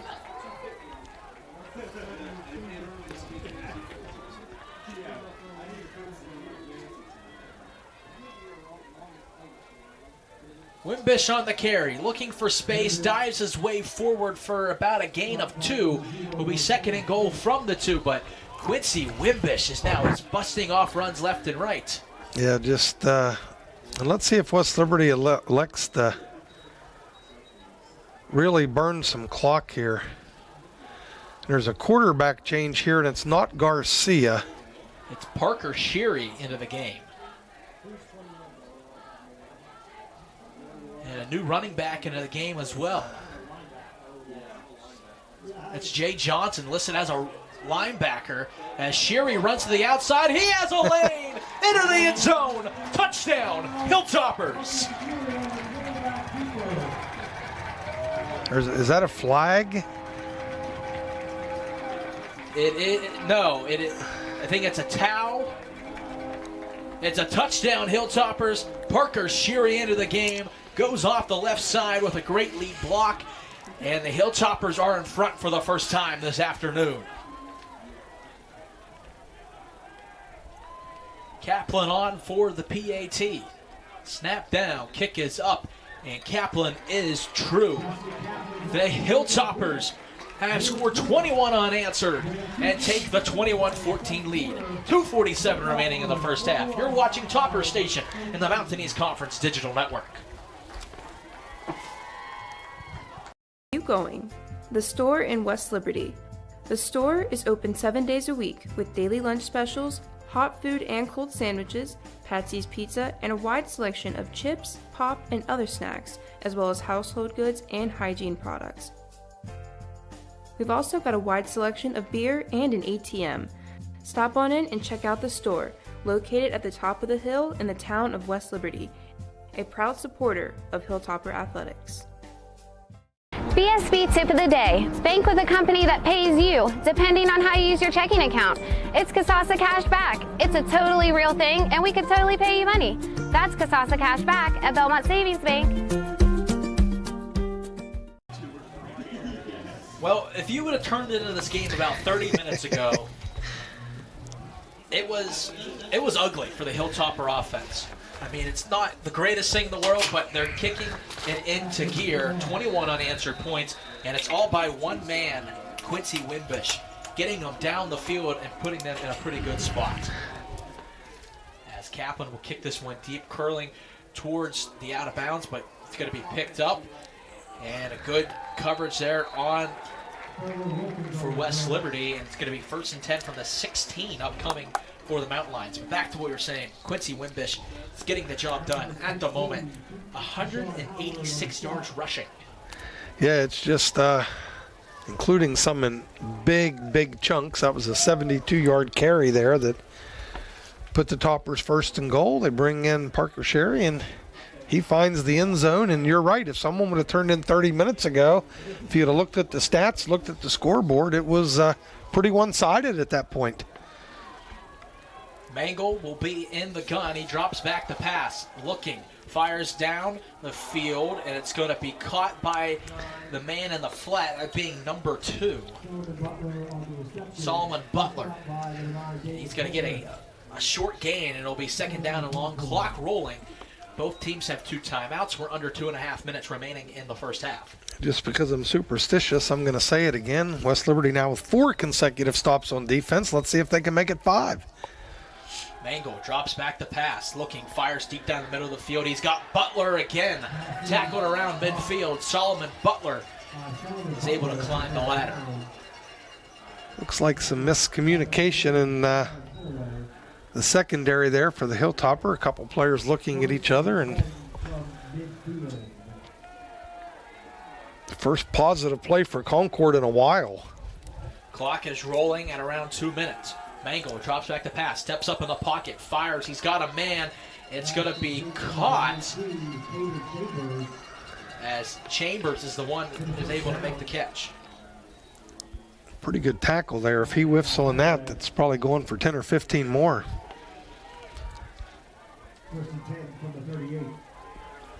Clock is still rolling. Mangle will be in the gun again. 4 receivers in the formation.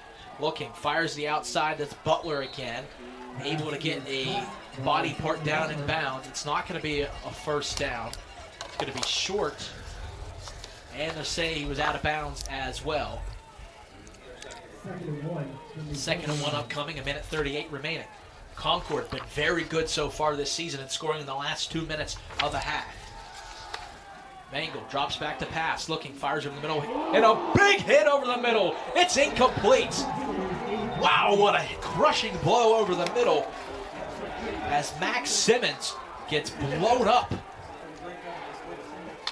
Yeah, that was a huge hit.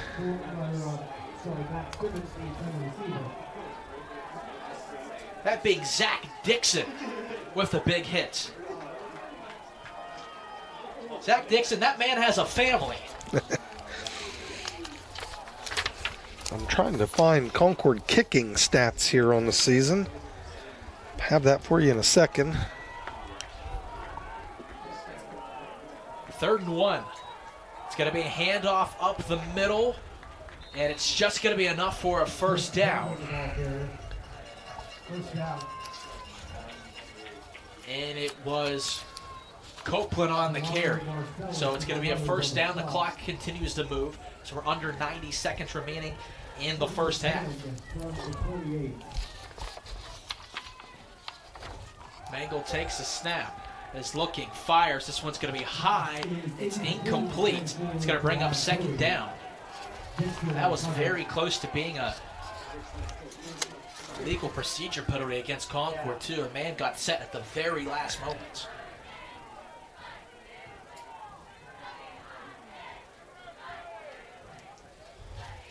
Minute and 13. Play clock's at 20. Mangle in the gun. 3 receivers to the bottom of the screen.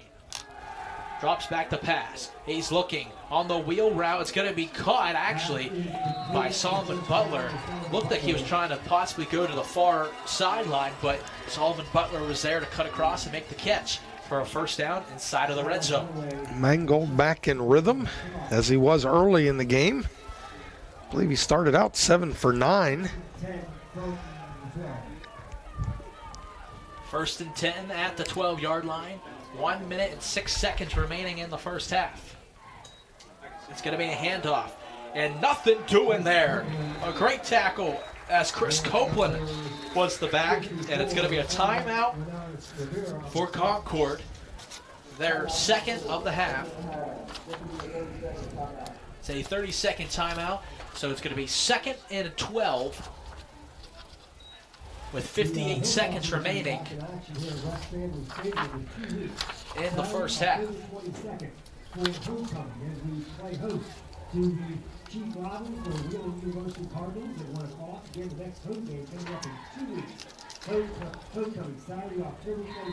So if you are the Hilltoppers, here's just a big chance to possibly get a stop.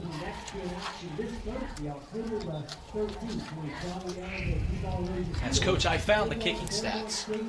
They're not great if you're a Concord fan, as Ilderton is 1 of 3 on the season with his long being 29, and Mikey Rago, who we've seen do the kicking duty so far, is 1 of 5 with his long being a 22-yarder. The advantages of you having a computer. I'm rifling through these notes and I could not find it. So 2nd down and long. 58 seconds remaining in the half. The sun shining at West Family Stadium. Pass in the end zone to Bowie. It's going to be caught. Gerard Bowie's able to make the fantastic catch as Jack Mangle gets his 3rd touchdown of the game. And we are back to within 1. That's a picture-perfect over-the-back shoulder throw, and pretty impressive catch. Topper defender could not get his head around and find the ball. Rago will look to try to tie this one up. Snap down, kick is up, and Rago is true. 21 apiece here with 53 seconds remaining in the first half here at West Family Stadium. We'll take a quick break and we'll be back for the remainder of the first half right here on Topper Station and the Mountain East Conference Digital Network. Handle difference. It was a really easy process getting started with them, and then bam, it just took off. We've had a lot of gatherings here. We've had a whole basketball team. We've had lots of family dinners, birthday parties. I mean, I can't wait for holidays to come. It's a great kitchen. Honestly, it couldn't have turned out any better.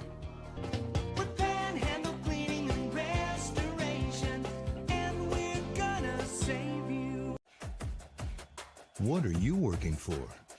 Do you want to pursue your athletic potential while earning a degree that will benefit you for a lifetime?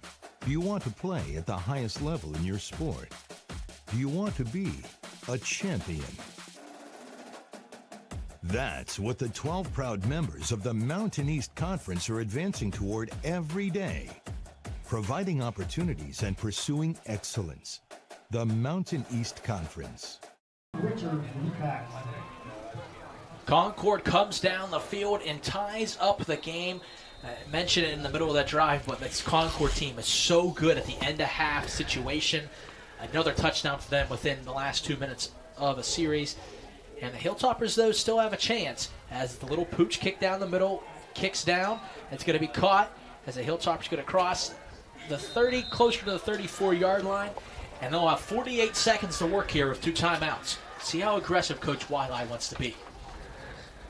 Well, now we know in college football, 48 seconds and timeouts is an eternity, so there is plenty of time. They're starting at their almost 34-yard line, but you're right.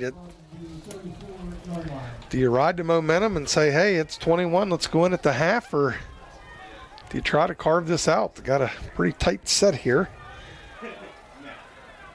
Divin in the gun. He's going to pitch it to the outside to Quincy Wimbish. Not much going there. He's going to be tackled out of bounds after a gain of about a couple feet. So it's going to be second down, 43 seconds remaining.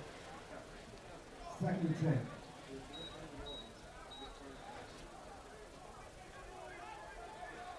Reminder, Concord will get the ball to begin the second half.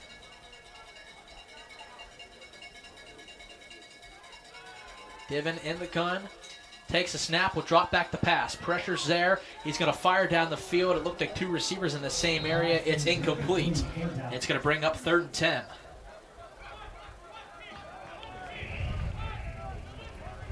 As it looked like one of the receivers in the area was Chris Charles, the other being Craig Bober. West Liberty has 21 passing yards on the day.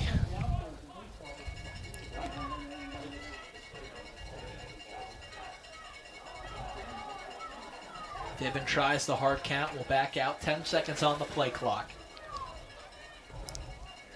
And if you're West Liberty, you just run the ball here and force them to use one of those timeouts, or their last timeout. Divin fires outside, caught by Bober, is going to be carried out of bounds. It's going to be 4th down.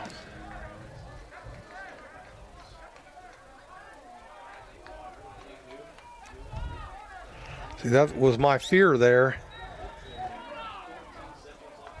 Coach Wiley has the offense out on the field. This is a bold strategy. It's 4th down. Looks like Divin's going to try the hard count.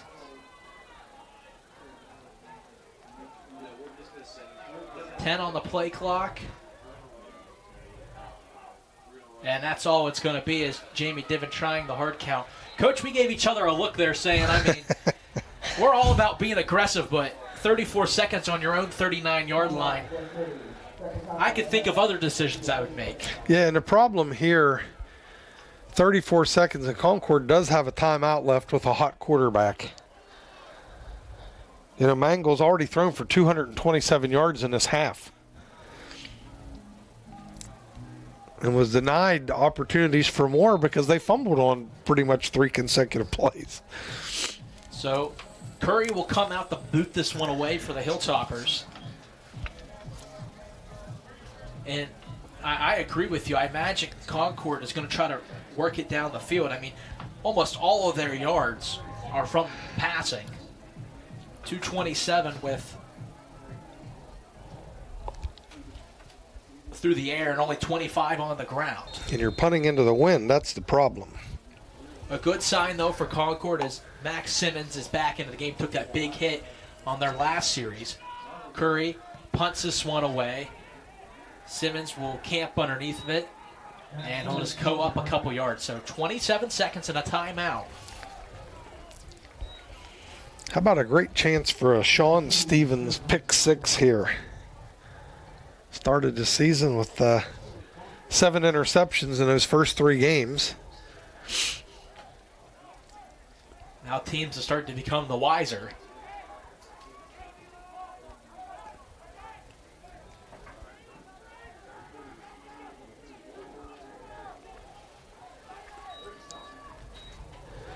.27 seconds, 1st and 10. 3 receivers at the top of the screen for Mangle. Chris Copeland being the running back that moves to his right. Screen pass. They're going to throw it to Bowie. He has space and he's a playmaker. He gets about 10 yards. Looks like they're going to give it, and it is going to be a 1st down. So a quick strike there up to the 44. 21 seconds. That's his 6th reception. They still have that timeout in their pocket, so they can work the middle of the field if they choose. What is now sun-splashed. Don Clegg loves that term, so. Mangle drops back the pass over the middle, and Cersina was almost there to get the interception for the Hilltoppers, as there's now 17 seconds remaining in the first half. Again, Concord still has that one timeout. And field goal range, we really don't know. At 22 yards is the longest field goal from the kicker they've used today. 29 is the longest on the season.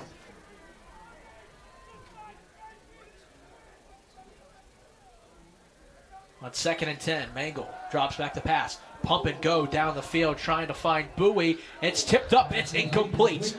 Great coverage on the outside by the Hilltoppers to knock that one away. That being Cheyenne Petaway. A little out and up there by Bowie, but the Toppers did not bite. 11 seconds on your own 44. See how aggressive the Mountain Lions get here. This might be a quick out to get to the 50 and try to see how far Mangle can throw it. Mangle drops back the pass, looking, fires, almost picked off. And it was Sean Stevens there to knock it away. That brings up 4th and 10.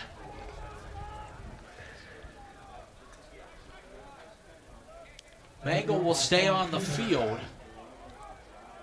You're no surprise with there only being 6 seconds, but I have to imagine that the instructions are going to be, you hold on to the ball for at least 6 seconds here, because you do not want West Liberty to get the ball back of a Hail Mary chance. Mangle takes the snap on 4th down. He'll fire it down the field. He's got a man, but it's going to be incomplete as the clock expires here at the end of the first half of play. Coach, what are your thoughts so far? Well, again, we talked, Concord just dominated this game so much for a little over the quarter, but the West Liberty defense comes up big. They score 21 consecutive points. Concord answers late. We've got a great football game. It has been a good one. Started out bleak, as we mentioned plenty of times, but it's gotten much better for the Hilltoppers, and it's 21 apiece. We have a good one on our hands here, folks. You do not want to miss the second half. But when we come back, we will give you some halftime stats, and you also get to hear from the marching Hilltoppers here as well. So you're watching the Mountain East Conference Digital Network and Topper Station.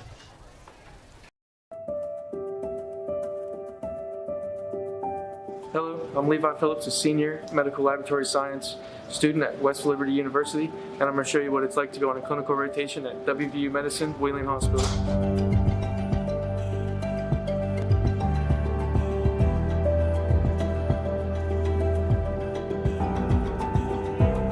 So now we're in the blood bank, and we have all the blood for patients that could be used for traumas, transfusion therapy, if they need platelets, fresh frozen plasma, blood product. This is where you would go to get it. So this instrument here is the Vision. It does forward and reverse typing on blood, get A positive, and then get the type, antibody panel, antibody identification.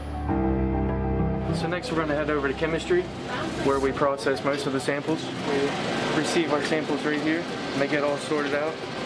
And then we can take the sample from here. And most of the time, we'll put them in here to their desired location, and then the instrument will pick it up, and it'll move it along the track, and it'll take it to some of the analyzers over here. So in the chemistry area, we receive samples from in-house, out-of-house patients, and what we do is we can have complete metabolic tests, metabolic panels, electrolytes, you know, just all the basic chemistries that you would get on a routine specimen.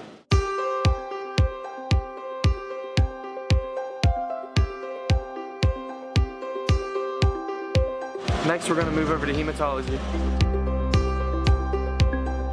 So now, in hematology, we get a lot of blood smears. When we look at a blood smear, we're looking for white blood cells, red blood cell morphology, white blood cell differential, so neutrophilic eggs, bands, lymphocytes, monocytes, stuff like that, anything out of the norm.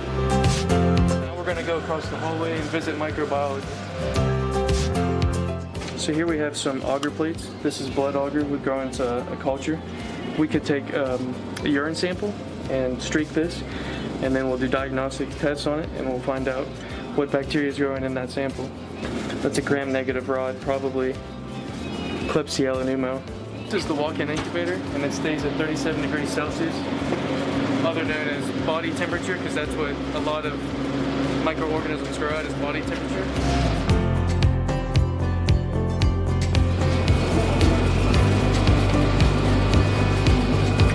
CO2 incubator, where microorganisms that grow best with CO2 are kept in here and grown in here.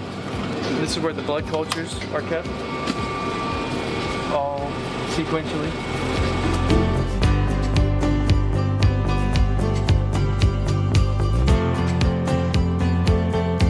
So this is the zero pressure room, or the isolation room, and in here we have the hood. So if we're working with bacteria that's airborne or something like that, everything goes in through the vent and not out through the doors. There's only air coming in, not going out. So we'll take our loop, get a little loop full of our sample, and then we'll streak for isolation.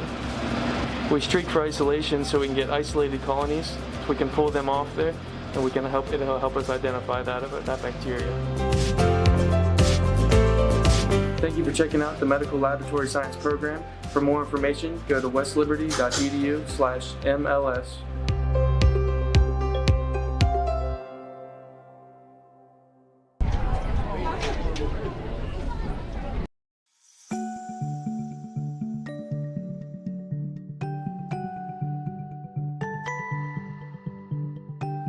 I am completing my postmaster's educational leadership certification, and what I like about it was that I could complete it completely online.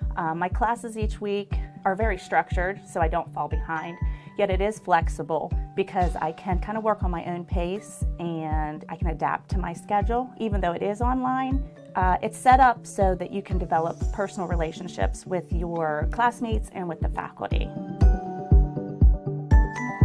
I feel that West Liberty is preparing me to be a future leader. One of the requirements in the program is to work closely with a supervisor, and this provides the opportunity for an authentic experience. I think school leadership development is very important for future leaders so they can get a taste of what they're going to be doing every day. Today, the Hilltoppers are excited to present their 2022 Show Duets, which features pieces that originated as iconic duets, performing their mashup of Barbra Streisand's The Way We Were and Marvin Gaye's It Takes Two. Here are your 2022 Marching Hilltoppers.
Next, following the varsity Hilltoppers color guard, sit back, relax, and enjoy.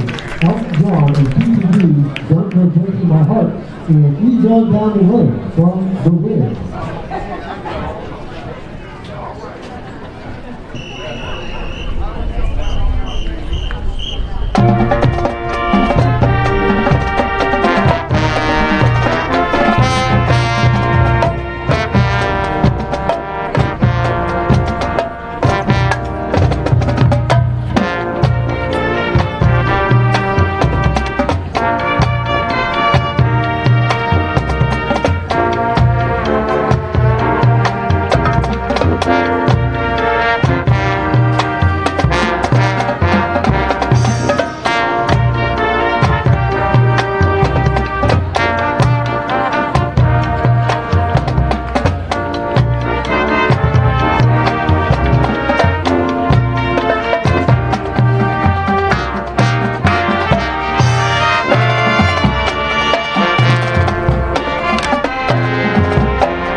We would like you to stick around after the game and join us for fifth quarter performance in our section and their section on the stage.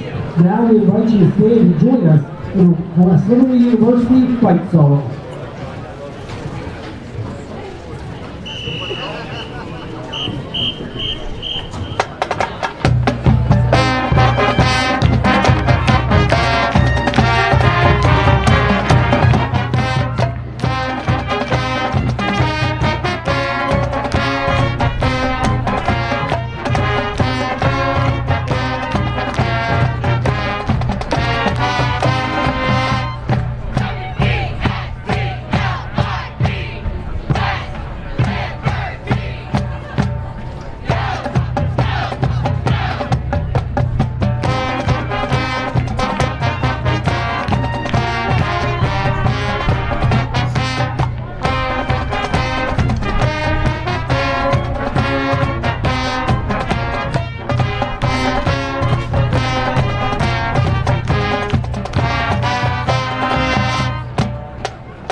Hilltoppers are under the direction of Director of Band Professor Alan Simpson and assisted by Dr. Dick Greco, West Professor of Percussion and World Music.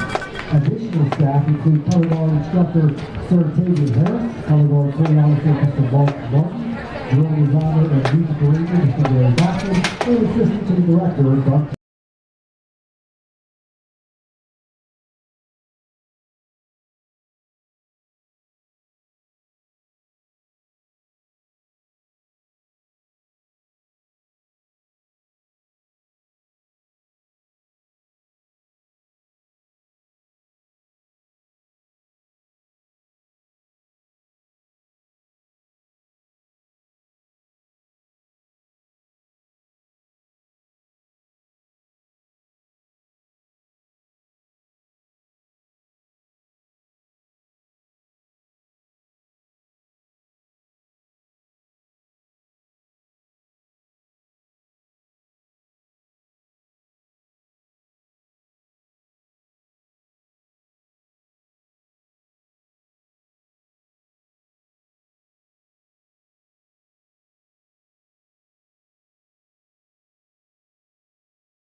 Welcome back inside the Mountain East Conference Digital Network. 21 apiece for both of these squads here through 30 minutes of play. It's now a 30-minute football game to decide who the winner is going to be. But it's time to take a look now at the halftime stats. And the stats here, Concord has a lot more yards. I'd say not a lot, but have more yards than the Hilltoppers. 262, Hilltoppers of 209. But you mentioned parity. Concord has a lot more passing yards to the rushing yards. West Liberty is the opposite, where West Liberty only has a couple passing yards and a lot of rushing yards, as we've seen the Hilltoppers running game come out to play here in the first half. Well, and getting back into, if you want to use the word parity, West Liberty has 26 passing yards. Concord has 27 rushing yards.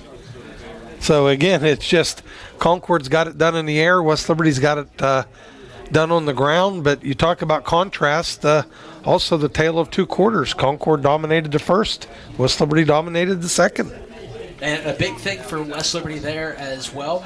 Only 9 first downs, but they led the time of possession with 16:43 of that first half. Right. The offensive line took over the game, and when you get a hot back sometimes, just things start to gel for you. And Quincy Wimbish, 185 yards and a half, and that's coming after 145 last week. So 2 big games back-to-back, and let's see if he can continue in the second half. Definitely stepping into his own on the Concord side. Jack Mangle, 18 of 29, 237, 3 touchdowns, with his longest being a 41. He's a real deal in the pocket, is able to step up and make some pretty good throws. On the other side there, they have Solomon Butler, who is a good receiver. Probably wasn't the guy you thought coming into this one, but 7 catches, 84 yards and a touchdown. And then Gerard Bowie, who we thought was going to be the big man, 6 catches, 74 yards and a touchdown for his as well, and a big one right at the end of the first half. Yeah, and Mangle's been very, very accurate. When he's gotten time to throw, which he has most of the time, he's been accurate. If you look at his 11 incompletions, several of them at the end of the half, going for chunk plays with time running out, or on 3rd and longs when the West Liberty defense stepped up. So it's going to be who's going to win this style of play in the second half, or can either team maybe gain a little bit more success in those areas? Can West Liberty find something through the air to supplement their running game, and vice versa? Can Concord find something on the ground to supplement their passing game?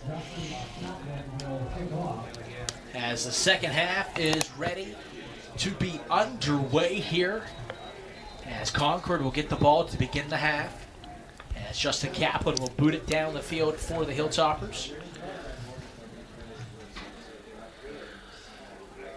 Let's see if West Liberty elects to use this wind on a kick, or will they squib it? For most of the season, they've elected to squib kick these and get out and cover them and negate the big return. Kaplan is ready.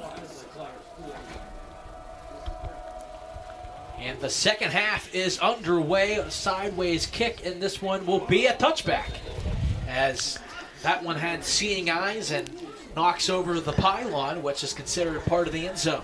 Yeah, I was going to say that's a great kick, but we talk about it all the time. A game of inches, it advantageously hits the pylon, and West Liberty does their job on the kickoff. So 1st and 10 from the 25-yard line is where the Mountain Lions will set up here to begin the second half of play. See if West Liberty makes any adjustments here defensively in the secondary. Mangle at quarterback, drops back to pass. He's looking, fires over the middle. He's got Bowie. He's got enough for a first down, and Jason Mitchell right there to make the tackle at the 36-yard line. That's enough for a first down.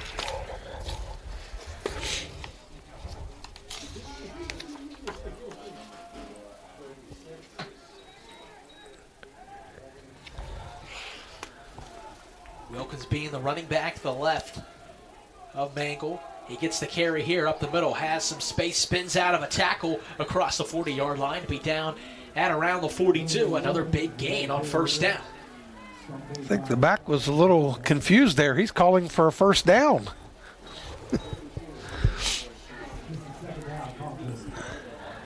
It'll be second and short, but it didn't quite get there. Stacked receivers to each side of the line of scrimmage. Mangle takes a snap, screen pass to Bowie on the outside, makes the catch, has it up for the first down. And just a quick pitch and catch there from a popular connection.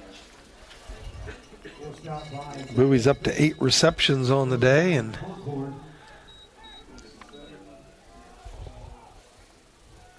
he's getting close to breaking into the 100 yards receiving. Mangle in the gun again, takes a snap, same play. Bowie outside, works just like a run, gets a half of it looks like, and it'll be second down and short. They'll continue to work that route while it's there, and then hopefully they're hoping that a topper DB tries to jump it, and then they go over top. Handoff up the middle. Wilkins makes a man miss, makes another man miss. He's looking, he breaks another tackle. He's going to have a first down, and eventually he's able to get across. Jackson just shy of the 35-yard line, breaking a lot of tackles there. It's Thurlow Wilkins.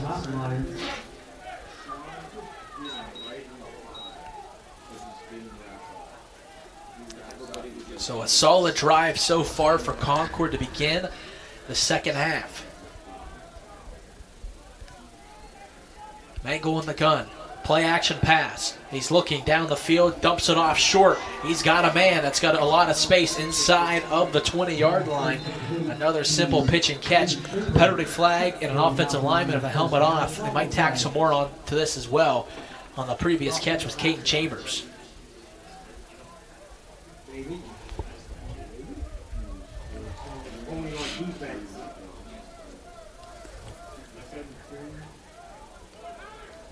This might be illegal hands to the face. Number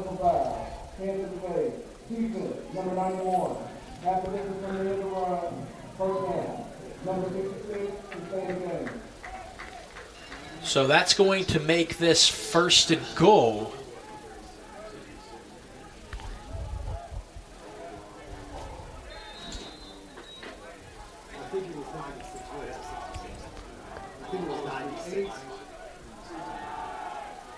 Mangle has it, fires. This one's going to be caught.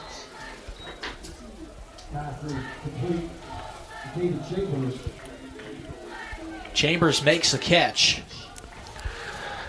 Mangold's nearing the 300-yard mark already. He's got to be over 290 probably.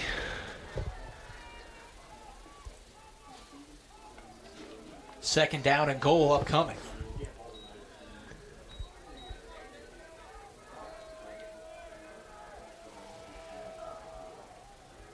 Big split out wide at the bottom of the screen. Mangle went with Wilkins there. Handoff, Wilkins up the middle. It's going to be tackled at the 2, so that will bring up third and goal.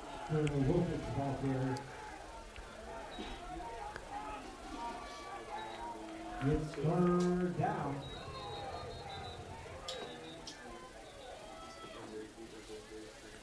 As there's an injured Hilltopper down here at the moment. Timeout. Injury. This is going to be a timeout. As they tend to the injured Hilltopper, we will take the media timeout with them. 21 apiece, 11:39 remaining in the third quarter. You're watching Topper Station in the Mountain East Conference Digital Network. Your bank offers CDs with consistently competitive and higher interest rates. That's what I want. What if, unlike other banks, they're normally open more hours? And they don't use high teaser rates on CDs only to lower them later. Isn't that the way all banks should be? And even more, several of their CD accounts have some of the best interest rates. That's money in the bank. The right bank. Open your CD account at Main Street Bank. You deserve a bank this good. The Panhandle Difference. Westbanco appreciates our more than 15-year relationship with Panhandle Cleaning and Restoration. They're a one-stop shop that handles all of our work, whether it's quick projects or whether it's a project that might involve multiple locations, multiple branch locations. We appreciate the relationship. Doesn't matter what we throw at them or how complex it is. They get it done quickly, and they do a great job.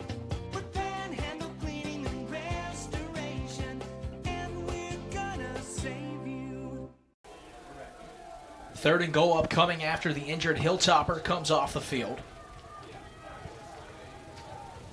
Big play upcoming.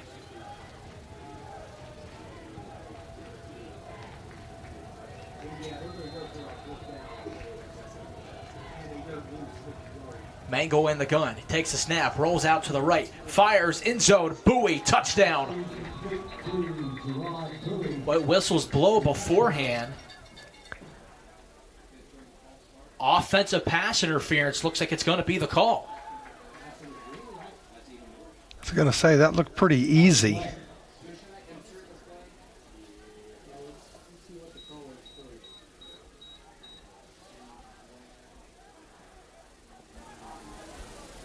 Captain Clear, offense, number 19, 15-yard penalty, third down. That's a 15-yard penalty as well, so back him up to the 17-yard line. It's third down. And what happened there is you run that quick out there. Chambers comes down the field, who was the penalty was called on, and doesn't look like he's running a route and throws a block. That's why Bowie's so wide open. Take the touchdown off the board. And we mentioned the kicking struggles for Concord so far, too. This would be the long of the season for them. Yeah, that's what I'm saying. This is a huge penalty. Let's see if West Liberty can benefit from this and force them into a field goal try. Mango drops back to pass, fires underneath. Bowie makes the catch. It'll be tackled down at the 10-yard line. Good short tackle there. And here comes the kicking team as Mikey Rago will look to try to boot this one through. Mikey Rago on the attempt the field goal.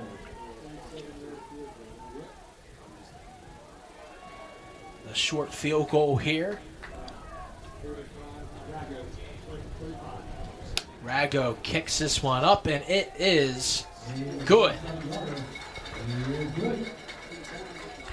Oh, I hate to say that's a win, but Concord moved the ball so successfully on that drive, it might be a win. Yeah, considering they scored a touchdown, but it was called back to the offensive pass interference. And it's only 3 points there, so it might be a win considered for the moment for the Hilltoppers. Now they have a chance to get the ball and see if they can either match or take a lead again. In a win, they had it first and goal, so they do keep them out of the end zone, but Concord does tack on 3 points, and you're right, great chance to see if West Liberty can do something with the ball here. And the big thing here as well is to see if they can get something going in the passing game. Because right now the Hilltoppers are very one-dimensional. It's just working, but in the passing area it's not been good so far. Jamie Dibbon only being 1 of 9 for 5 yards. Yeah, and we'll see if Concord makes any adjustments. Are they going to try to get more people in the box and try to limit Quincy Wimbish's production here in the second half?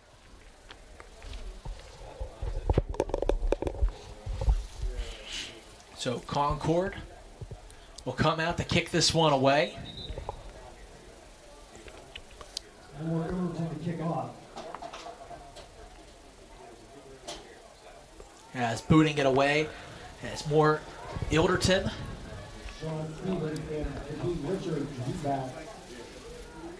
Stevens and Richards back deep to return for the Hilltoppers.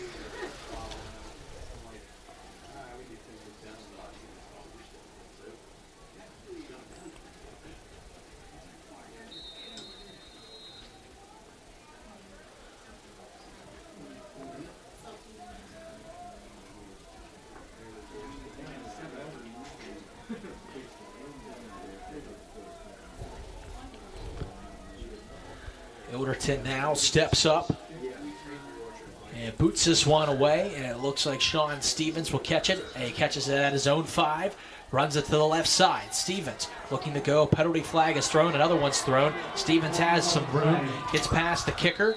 And eventually he's going to be taken and knocked out of bounds at the 50-yard line. But a lot of laundry on the ground here. A lot to unpack. Yeah, another big return. But as you're right, it looks like this one's coming back. And West Liberty is not going to have good field position to start this drive. There's 3 flags. There's one around midfield. And there's one out around the 25-yard line.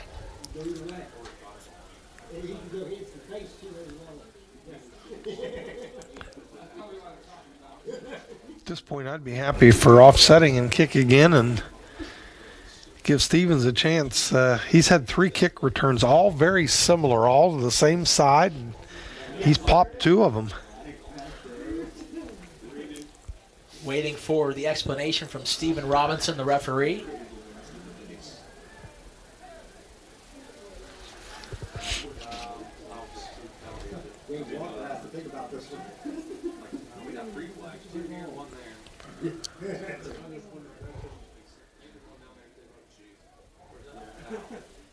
Still waiting for the call.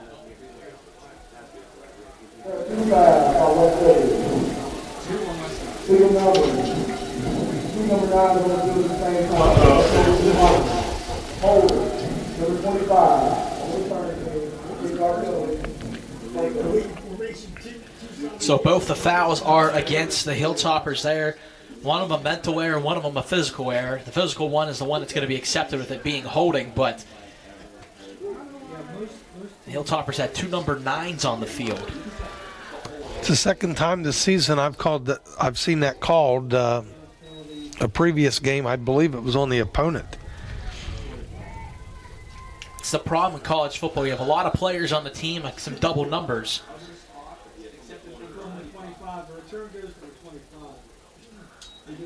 As Divin hands this off, Wimbish looking for space. Gets close to the 25. It's going to be about a yard or 2 short. And it's going to bring up 2nd down and short. Another massive holder run through. 2nd and 1 upcoming. Divin takes a snap. Handoff. Wimbish trying to get to the outside. He does. He's going to have the 1st down and a couple yards more. So a great carry there by Wimbish, and some more of the same for the Hilltoppers.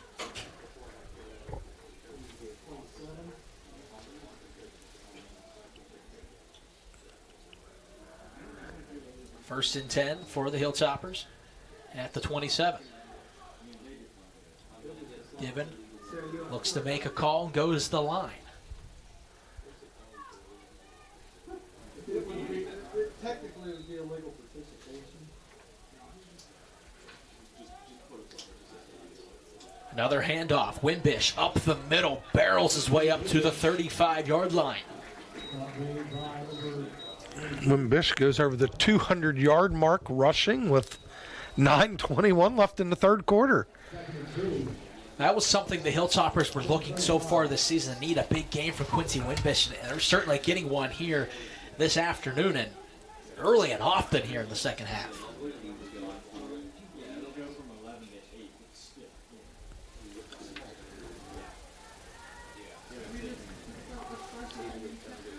Divin takes a snap. Why not? Hand it off. Wimbish bounces out to the right side. Is eventually going to be taken down, but not until he gets another 1st down. I think I know what the game plan is so far. And it's going to change a little bit because number 5 is coming off the field. Quincy Wimbish, another big carry, and it's another 1st down.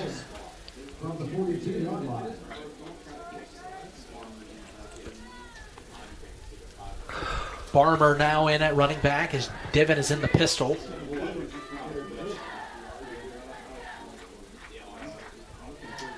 And Barmer will get a carry now. And he's going to be tackled for a loss. A big-time tackle there by the Mountain Lion defense, able to burst their way through and make the tackle. It'll be 2nd and long. Loss of 2, 2nd and 12. Officially 2nd and 12. As we've reached the 8-minute mark here of the 3rd quarter. It's one of the difficulties when you're so run-oriented. If you get behind the chains, it is so hard to make it up. Divin now empty, takes the snap, drops back the pass. He's going to step up in the pocket. He's going to run and get a couple yards and get up to the 46-yard line. It's a good positive gain, though. You know, you're looking at 2nd and 12, and you find a way to get almost half of that back. Actually, they mark him not a good spot that time. 3rd and 6 upcoming. 4 receivers in the formation. Divin trying to get the hard count. Goes to the line and will back it up. Divin only 1 completion on the afternoon so far for 5 yards.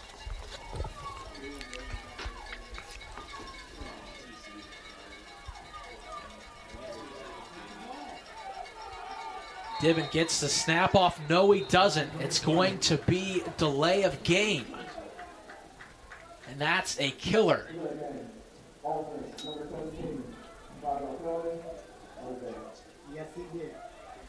It was close, but Divin was not able to beat the gun there. So it's a 5-yard penalty, make it 3rd and 11 now.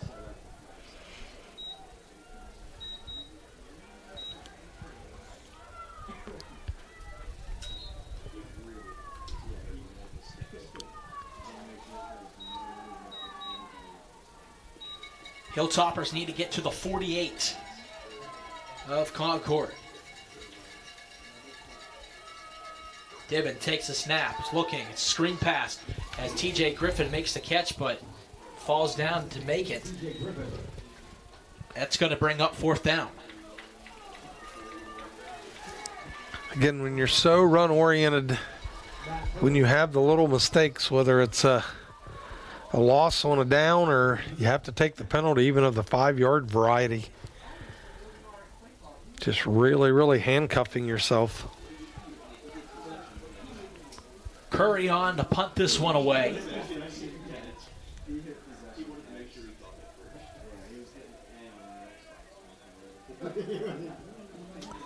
Nice high spiraling kick. Simmons back deep to return the punt. And he's going to be taken down at the 15-yard line. So a great punt there by Matt Curry. But the Hilltoppers defense is going to have to come up big. They definitely got to figure out a way to curtail this passing attack.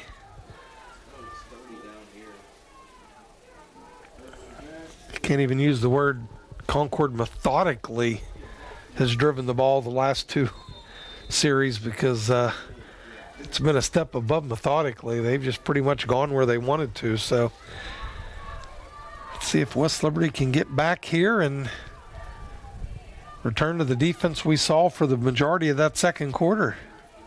5:48 remaining in the quarter as Mangle drops back to pass, fires deep over the middle. Contact made, penalty flag will come out. Actually, 2 penalty flags will come out, and it's going to be a foul against the defense more than likely. Mangold stood in there and he took quite a shot. They slow to get up.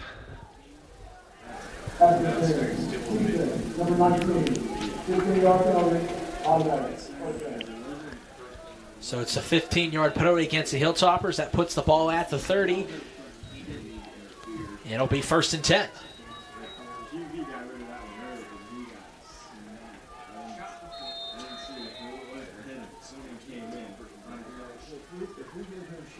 Mangle will be in the gun. Takes a snap. It's a handoff up the middle. Wilkins try to work his way, and he gets 2. Make it 3. It'll be 2nd and 7 upcoming.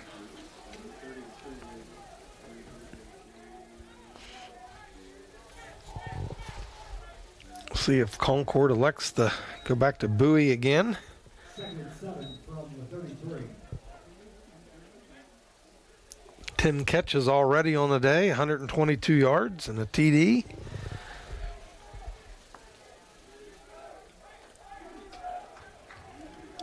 Play clock down to 10 as we reach 5 minutes remaining here in the 3rd quarter. Mango takes a snap. He's looking. It's going to be fired and caught short, but a good tackle on the outside there by the Hilltoppers. Zach Dixon with a great tackle to limit the gain. It's going to bring up 3rd down.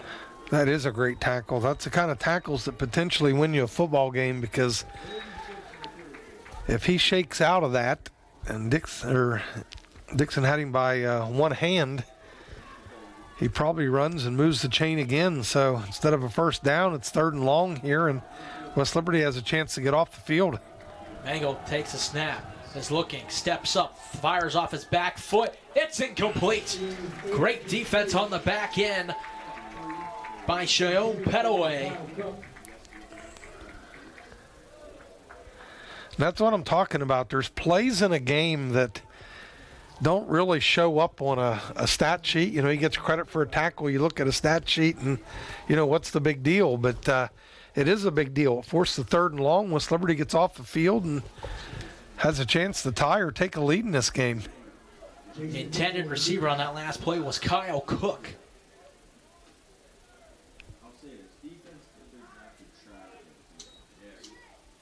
Radgo gets the punt away.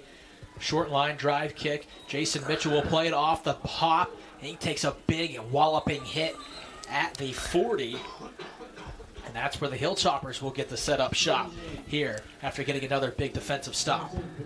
We've got a pretty significant wind blowing here today. It's like in these punting situations, maybe you want to move your guy up there and try to catch that out of the air, but fortunately he did catch it on one hop, and West Liberty starts at the 40. 4:06 remaining here in the 3rd session. Quincy Wimbish back in the game. He's been the offense today for the Hilltoppers. Divot takes a snap. Wimbish gets it up the middle. Tries to jitterbug his way around, but he's going to get 2. And it brings up 2nd and 8. Second down. 2nd and 8 from the 42.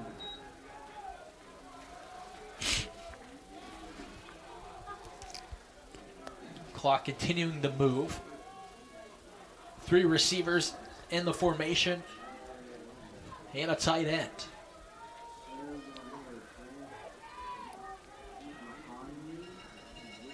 Divin takes a snap, is looking, firing down the field, trying to find his man. It's incomplete.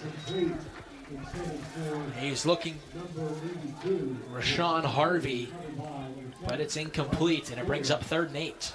A little hand fighting there that the officials let go.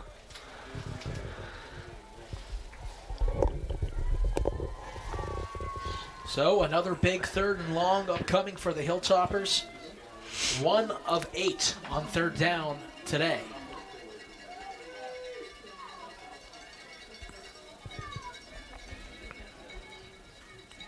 Under 10 seconds on the play clock. Divin has to hurry. Divin takes the snap. Pressure coming up the middle, avoids one, sets his feet, fires down the field, and it's going to be incomplete. Ray Quinn Glover looked to be the intended receiver. Good coverage there by the Mountain Lions. Their pass was a little bit underthrown. You would like to see Glover try to work his way back and maybe try to draw a call there, but wasn't able to, and it's a quick 3 and out for the Hilltoppers. Yeah, probably difference there. You have a left-handed quarterback throwing back across his body on the run. Glover did have a little bit of separation, but still steady breeze. Let's see if West Liberty can get another great punt here. And Curry boots this one. It's going to land at the 10-yard line, takes a sideways hop. The Hilltoppers got to hurry. And they're able to keep it out of the end zone for the time being. We'll see what the call is. And they're going to call that at the 1-inch line. You can't punt that one much better. Gets up in the jet stream and got a good initial bounce. It didn't do the rapid hop. Then it picked up momentum, and West Liberty covers that, and you're right. That's pretty much on about the 1-inch line down there. Haven't seen a safety for a while. Let's get a safety. Cut it to a 1-point game and get the ball back.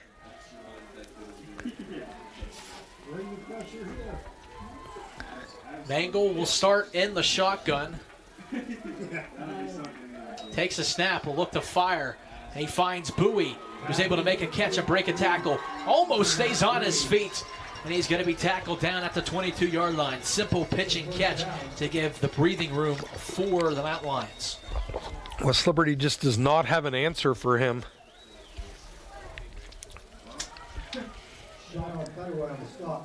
Petaway is the one who makes the tackle on the play. Mangle takes a snap, handoff, running it up the middle, penalty flag on the play. It's either an offsides or an illegal formation.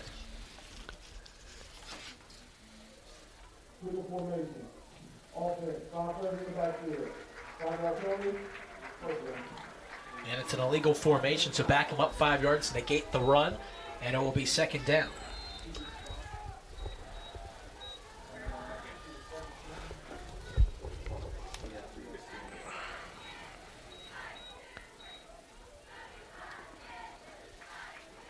So make it 1st and 15. 2:10 remaining in the third quarter. Mangle takes a snap. He's looking, fires it into the flat. This one's going to be caught. And a lot of room there. It's going to be enough for the first down.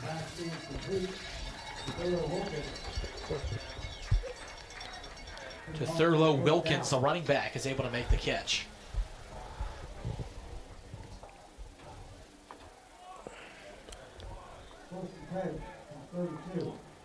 Makes it 1st and 10 from the 32-yard line. Mangle hands it off. That's Wilkins on the left side.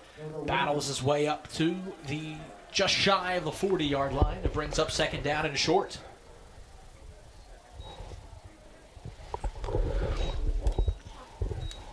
West Liberty's got to find a way to break this this momentum.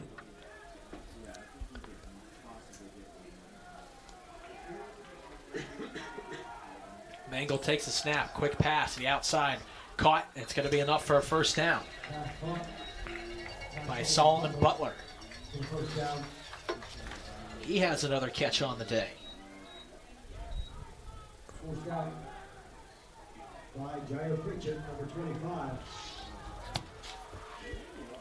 Clock now under a minute remaining here in the third quarter.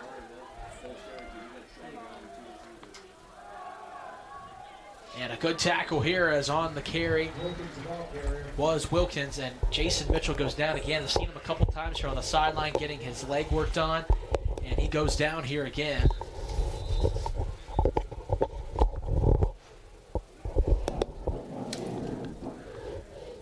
For the viewers out there, as we're waiting on the injury, the live stats are down, but that's an NCAA problem at this point. It's not an internal at West Liberty. We're on tech support with them and see if they can get them restored.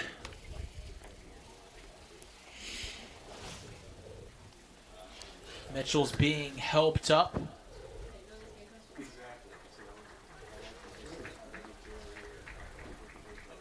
He's going to hobble his way off the field. Oh, just going to be picked up and carried off the field.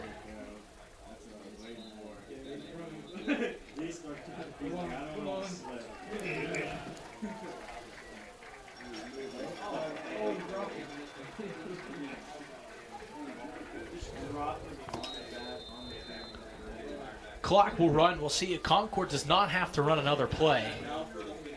And it doesn't look like they're in any hurry to get to the line of scrimmage. Probably a pretty good decision. You know, West Liberty struggled on offense in this quarter, so even with just a 3-point lead, anytime you can just shorten the game, they're shortening the game. And that's exactly what is going to happen.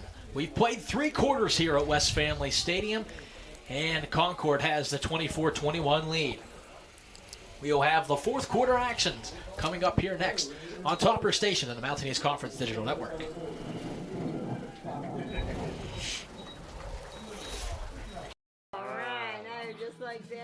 They'll probably never know about his thousands of hours of on-the-job training, Go, Daddy. or that he spent as much time in the classroom as someone with a master's degree. You and I know he's one of the experts when it comes to electricity, part of a team committed to doing the job right. They call him Dad. You call him the electrician right down the street. IBEW, the power professionals in your neighborhood. The Panhandle difference.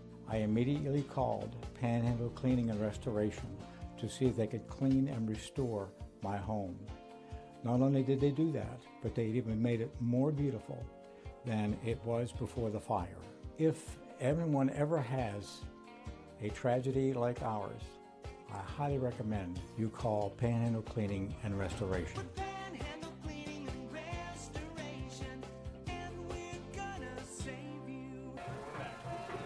Welcome back inside of Topper Station, the Mountain East Conference Digital Network. Fourth quarter action about to get underway here as Concord will have 2nd and 10. But we have a couple scores from around the Mountain East Conference as Charleston looks like they have picked up the victory against Glenville State. That's a 24-20 final here at the moment. And we have another couple games to the website updated. Thank you very much. UNC Pembroke has the 17-16 lead against Wheeling. That one is also in the fourth quarter. And we have a 9-7 lead for Notre Dame College at Frostburg State. That one is at the half.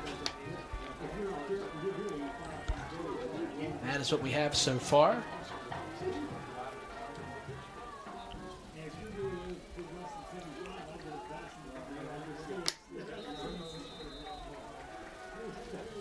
As the fourth quarter is about to get underway, Mangle takes a snap, tap pass forward. It's going to be caught, and it's going to be enough for a first down. Just a simple tap it forward. Actually continues to keep rolling. Thought he might have stepped out of bounds and not, and they get all the way up to the 30. Chris Copeland. It's a play that you see more and more in college football. It actually shot West Liberty in the foot last week because they ran that play and they ruled it as a fumble, and West Liberty lost possession, and I believe our coaches thought it was incorrectly called, but it's a safe play with a lot of potential. Mangle stepping up in the pocket, looking, fires to the outside. It's going to be caught by Caden Chambers. That's enough for a first down.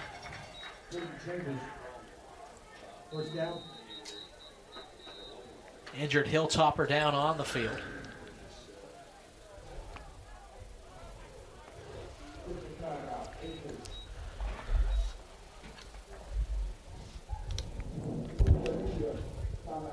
As they're going to take it to a media timeout.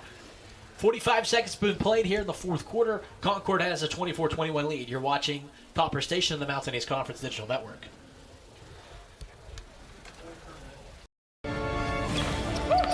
Every basket, every touchdown, Every goal. And every start. it's possible because of you. Help our student athletes compete in the classroom And for championships. by joining the Hilltopper Athletic Club.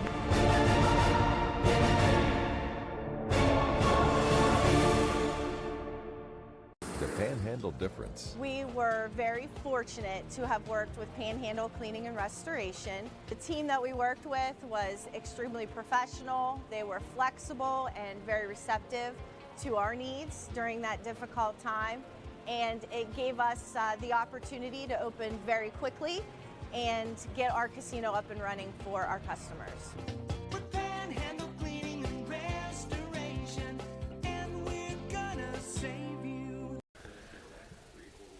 24-21. We've played 45 seconds here in the fourth quarter. Concord has the lead, and they're inside of the red zone. Here, this would be a big defensive stop here if the Hilltoppers could possibly get off the field here and possibly just force another field goal.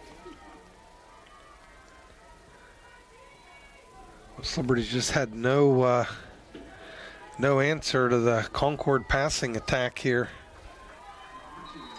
Starting with the last possession of one of the last possessions of the first half when they tied it, and pretty much in the third quarter here. Mango steps up, hand on him, fires at the end zone. It's caught, but way out of bounds here. That's should be illegal touching. Haven't seen a flag yet. See if they're ruling it a catch or not. Calling it a touchdown. They must have said Bowie was forced out of bounds, but he ran by himself. That's a missed call. As Coach Wiley has every reason to be upset. It doesn't matter if he established himself, if he ran out of bounds on his own.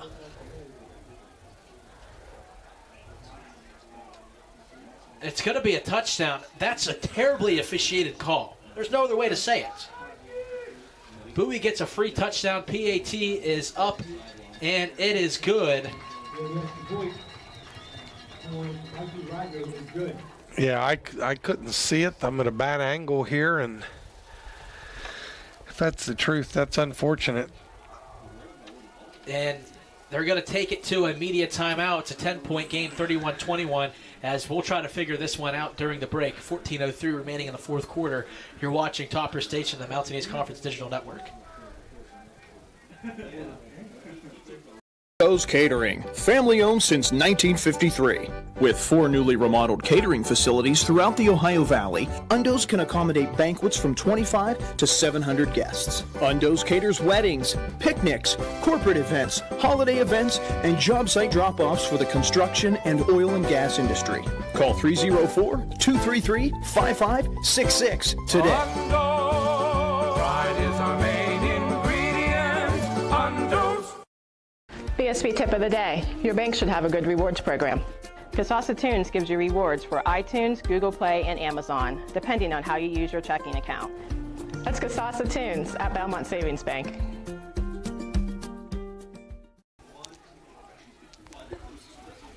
Well, it's a touchdown. It's going to be on the board, and the Hilltoppers trail by 10. Even though how bad that missed call was. This is the only way how you can tell if it's a bad call.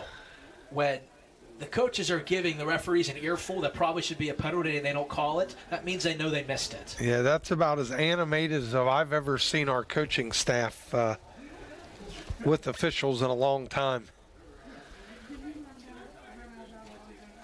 And it's unfortunate, too, because it's a scoring play. And there's nothing the defender can do when the guy runs out of bounds and runs outside of the pylon to make a catch.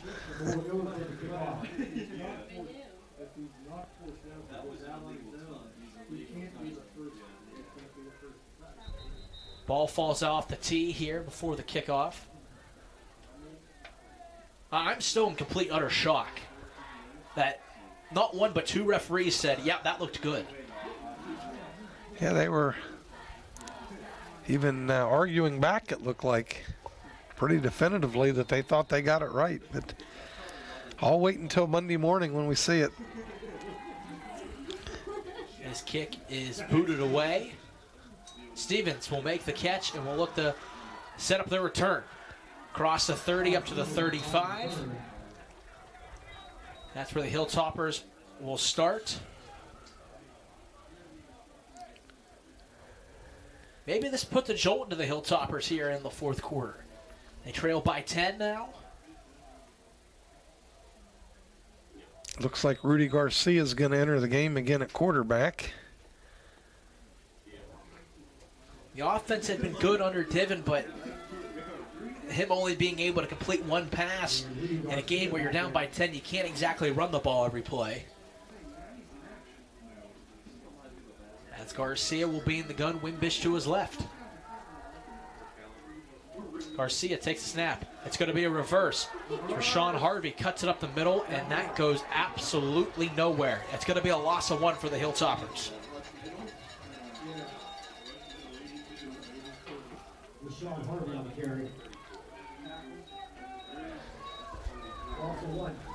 I think I like the call. Wimbish has been so effective today that tried to suck the defense in, and one guy stays at home and blows up the play. Garcia takes a snap, drops back the pass, fires over the middle. It's going to be caught.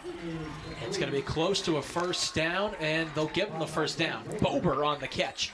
And it's a fresh set of 10 for the Hilltoppers. First down, West Liberty.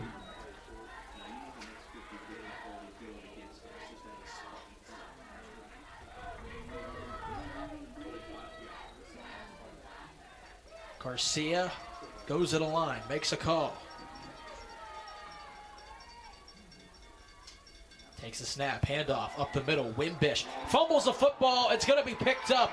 Garcia is the only man to make a tackle, cannot. And you can put it on the board. A scoop and score. And the lead has been blown open. It's now a 16-point lead.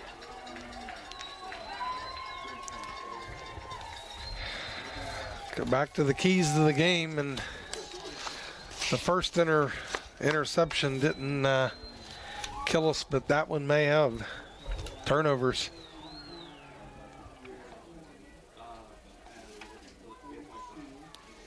John Merica was the one who picked up the fumble and carried it into the end zone. Rago will be here to kick the extra point.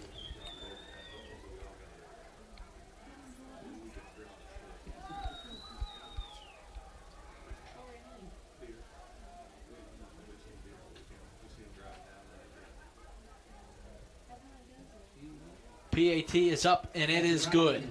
38-21, 12:41 remaining here in the fourth quarter. Concord has extended their lead yet again, and we'll see if the Hilltoppers can try to cut into it. You're watching Topper Station, the Mountain East Conference Digital Network. Your bank offered new checking and savings accounts with a very low balance required, online bill pay, and debit cards issued right away. I would like that. What if that bank had extended hours every business day and were open on Saturdays and most holidays? That's incredible. And if all their accounts had low fees or no fees? That's money in the bank. The right bank. Open your checking and savings account at Main Street Bank. You deserve a bank this good. Grab a meal at the Dirty Dog Tavern. Located at the top of the hill in West Liberty, Dirty Dog Tavern offers a family-friendly atmosphere with a full menu as well as adult beverages. Catch the game during weekday happy hours, play games like darts or pool, or enjoy the deck with your family and friends. Open Monday through Saturday at 4 p.m. and Sunday from noon to 8. Come to the Dirty Dog Tavern in the town of West Liberty, a proud supporter of Hilltopper Athletics. 12:41 remaining here in the fourth quarter at West Family Stadium. Isaac Basker alongside me is West Liberty Athletic Director Coach Lynn Olam. And the wheels seem to have fallen off the wagon here the last couple of minutes. Just an unfortunate turn of events. Garcia gets back in, has a great ball on first down or on second down, moves the chains, and then the fumble happens. Squib kick here is going to be picked up by the Hilltoppers up to around the 35-yard line.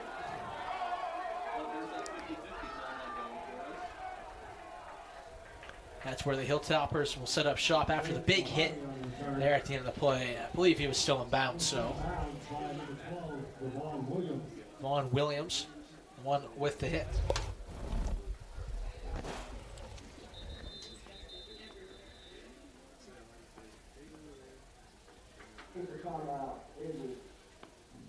Injured Mountain Lion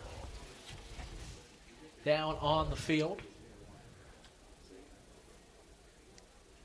Take it back, but it was not a final at the Charleston-Glenville State game. I was going to say that was the fastest game ever if that was the final.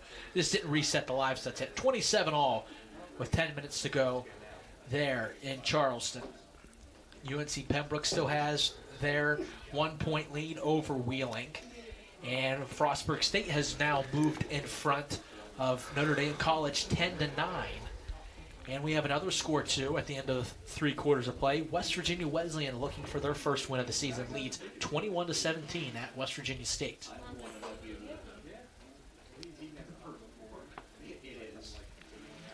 Wesleyan was the victim of a West Liberty long Kaplan field goal. When West Liberty stole the win here, they appear to be an improved program this season. They've been competitive, including a 34-32 loss to Concord.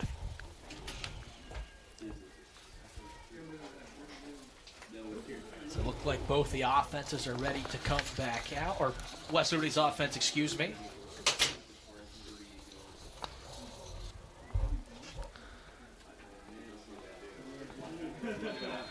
As as Garcia will start in the shotgun. He takes the snap, looking, fires the outside. It's going to be caught. And no, it's not. Is it? They'll say it's a catch. Sure, why not? Jerome Harris makes the catch and loses a couple after fumbling it backwards. It'll bring up second down.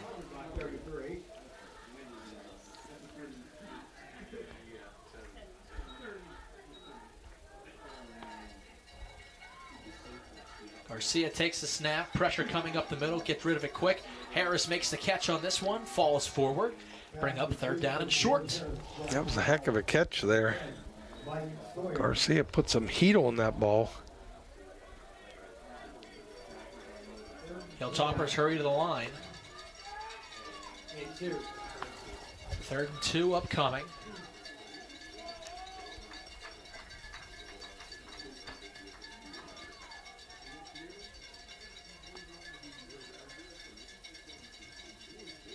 Garcia takes the snap. Pressure coming, steps up in the pocket, dumps it off, nobody home, incomplete. It's going to bring up 4th down. Decision time here for Coach Wiley. I think he almost has to go for this. You're down 17 with 11:25 left.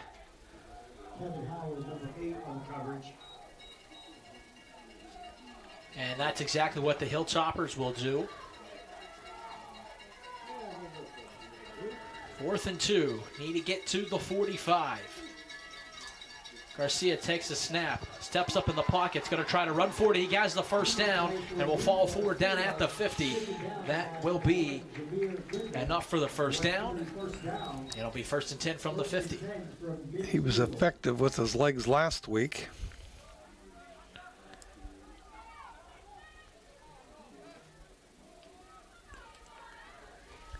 Clock rolling now, down to 11 minutes remaining in the 4th quarter.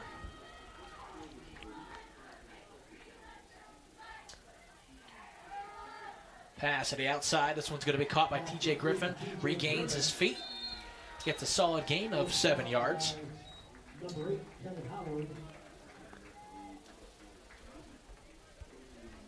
it's going to be 2nd down and short. 2nd and 3.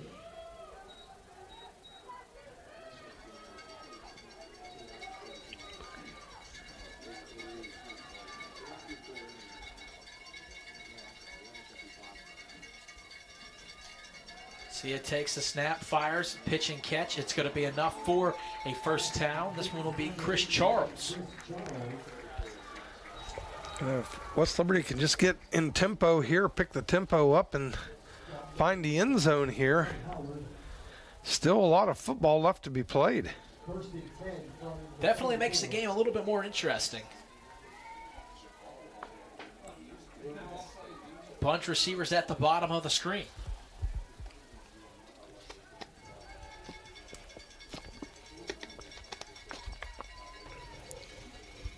Garcia takes a snap, pressure coming up the middle. He has nowhere to go, and he will just fall down. Penalty flag comes in. It's going to be holding against the Hilltoppers, so that one will be declined.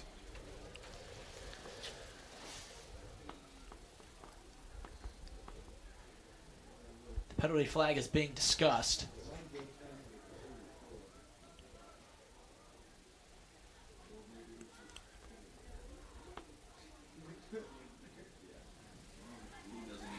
Single block no way.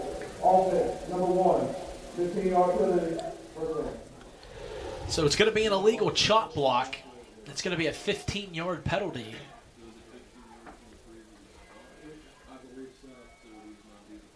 So 1st and 25 upcoming.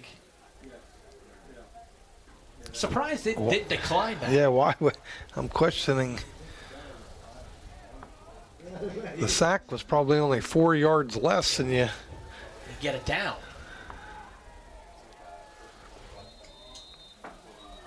First and 25 for the Hilltoppers. So we're under 10 minutes remaining in the 4th quarter. Garcia takes the snap, is looking, fires to the outside. It's going to be caught. Chris Charles, another good catch, and it actually kind of works out for the Hilltoppers here in the end. And I think a late hit maybe. As Coach pointed out, flag is down at the 40-yard line.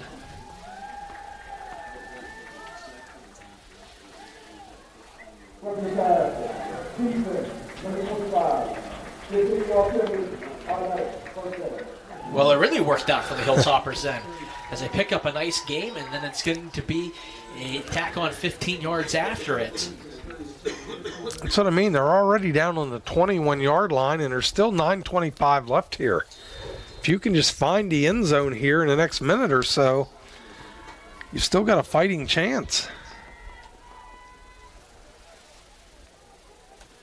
Garcia will be in the gun. It's 1st and 10 from the 21 of Concord. Garcia takes the snap. He's looking in the pocket, fires, end zone, looking for Charles. Incomplete.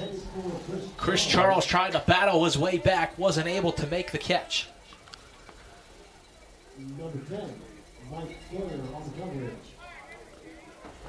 Ball a little underthrown. Charles did a great job there of breaking that up, at least making a play on the ball. Mike Sawyer had the coverage there in the last play.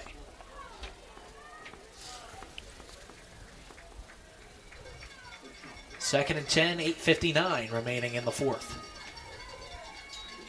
Garcia, quick slant pass, incomplete, trying to find Jerome Harris, knocked out of his hands. Brings up 3rd and 10. 3rd and 10.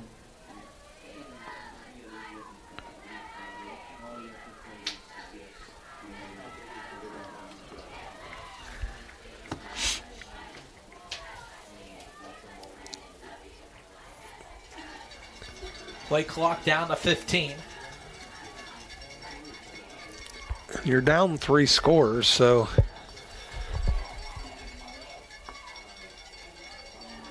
Garcia takes the snap, looking, fires, end zone. Charles almost picked off, and it's incomplete. It's going to bring up 4th and 10.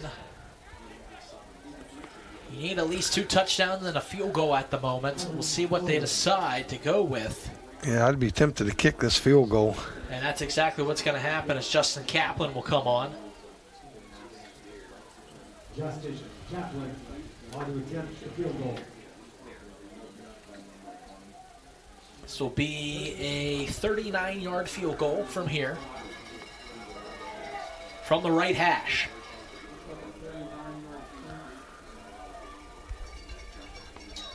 Snap down, kick is up, it has the leg, and it is wide right. No good. And that feels like the dagger here, as Concord will get the ball back with a 3-score lead. See what Coach Walker elects to do here. Does he try to bleed clock up 17? Or does he just stay what they've been doing? Quarterback's up to 380-some yards passing. And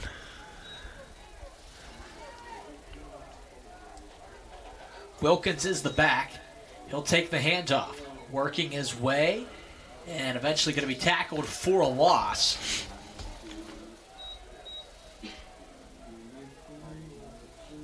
But the big thing for Concord is the clock is rolling.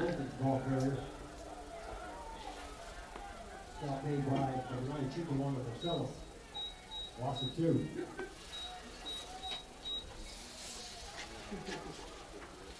That's a false start here, so 5-yard penalty upcoming against Concord.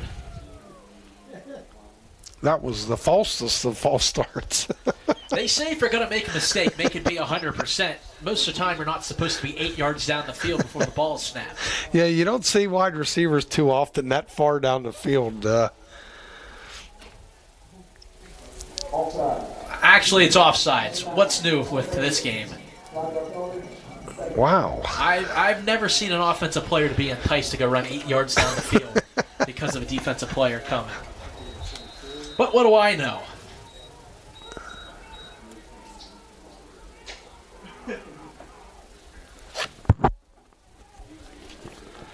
So it's 2nd and 7 Mangle takes a snap, screen pass. Bowie outside. And it's going to be tackled inbounds. Clock will continue to roll. It's going to be shy of a first down, and it's going to be third and medium here. Give him a gain of a couple. He's up to, 13 receptions on the day? Third down. 13. That's actually his 14th catch of the day.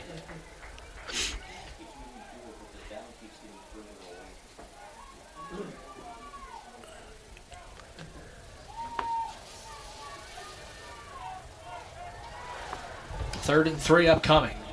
Mangle in the gun, takes a snap. Fires to the outside, is going to be caught by the running back. Out of the backfield.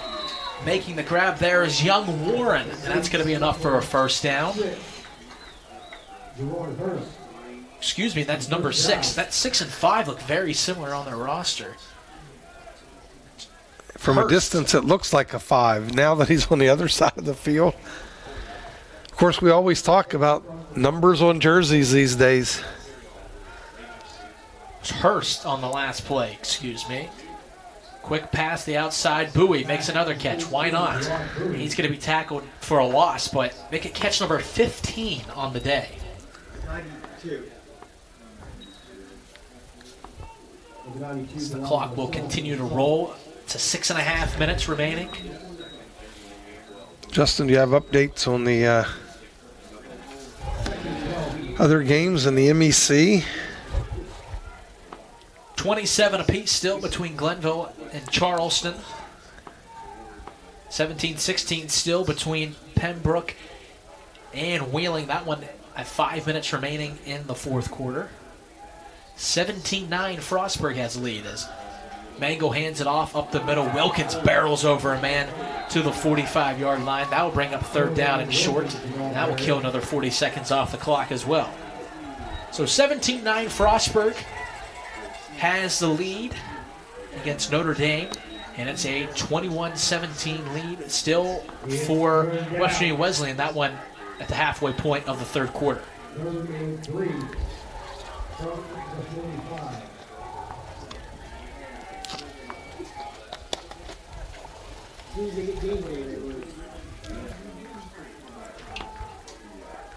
Mangle has it. Rolling out, pressure coming, is able to avoid it first, fires it down the field. Man wide open, it's Bowie. He makes the catch at the 15-yard line.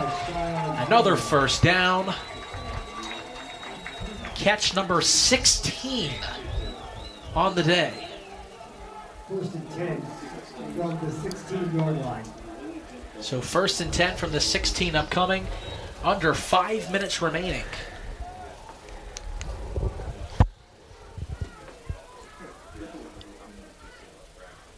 Here at West Family Stadium. As it looks like Concord's going to improve to 5-1 and 4-1 within the Mountain East Conference. And that is big with that lead in Frostburg. Wilkins, handoff up the middle. He's going to have enough for another first down. It will be first and goal upcoming. Because Notre Dame College came in today undefeated within the Mountain East Conference. Concord tied for second, and Wheeling losing at the moment as well. That would be a big move up there for the Mountain Lions. Penalty flag comes in before the ball is snapped. Mangold over the 400-yard mark.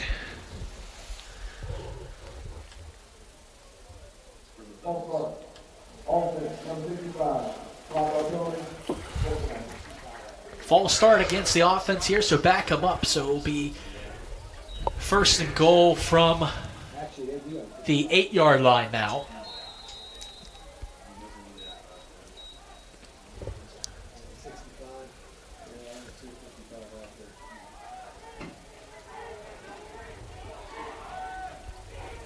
Mango in the gun, Wilkins being the back. Play action pass, looking, man open. It's going to be caught for a touchdown. Ethan Johnson, the backup tight end, is able to haul it in. It's 44-21, PAT pending, with 4 minutes remaining in this one.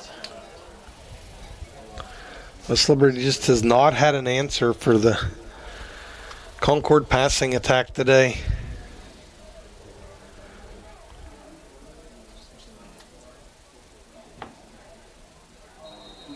And offside on the PAT.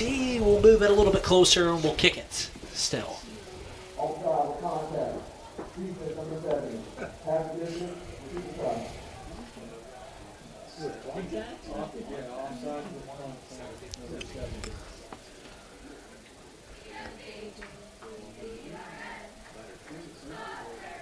Yes. 70.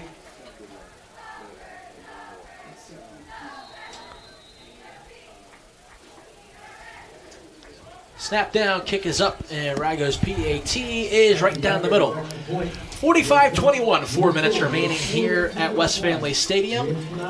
We're taking a quick break here on Topper Station, the Mountain East Conference Digital Network. Keep going. The store in West Liberty. The store is open 7 days a week with daily lunch specials, hot food and cold sandwiches, Patsy's Pizza, and a wide selection of chips, pop, and other snacks, as well as household goods and hygiene products. We've also got a wide selection of beer and an ATM. Stop on in and check out the store, located at the top of the hill in the town of West Liberty, a proud supporter of Hilltopper Athletics. BSB tip of the day. Bank with a company that pays you, depending on how you use your checking account. It's Kasasa Cash Back. It's a totally real thing, and we could totally pay you money. That's Kasasa Cash Back at Belmont Savings Bank. 45-21 as we're in the final 4 minutes of this one here at West Family Stadium. Barring a huge comeback here by the Hilltoppers, West Liberty will drop to 3-3 on the season and 2-3 within the Mountain East Conference. Be the first home loss of the season.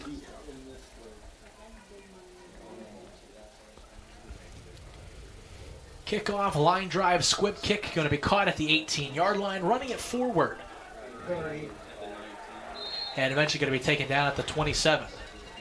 Penalty flags come in as tempers flare on the outside. This is one thing you don't like to see. Flag on the play.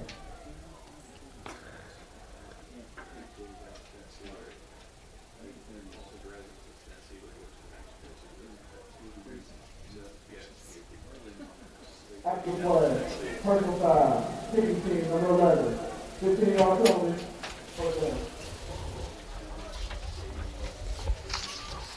And unnecessary roughness there against the Mountain Lions, but that's one thing you have to be wary of in games where the score is out of hand. In this one, everyone tries to get a little bit of a cheap shot in at the end of every play.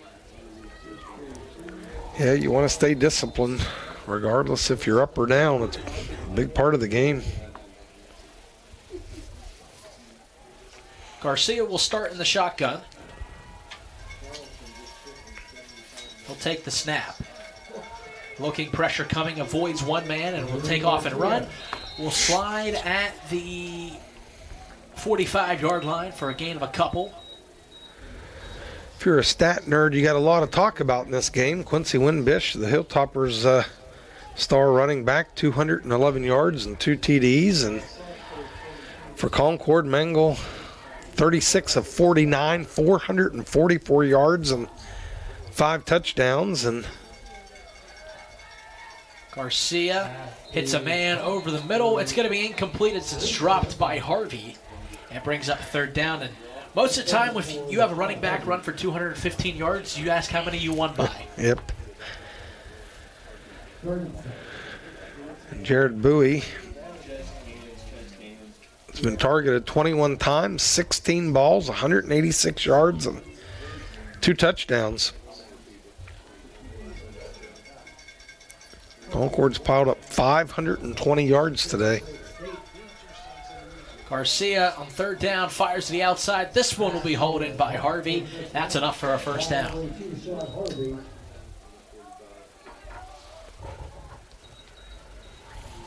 Clock will continue to roll as we're down to 3 minutes remaining.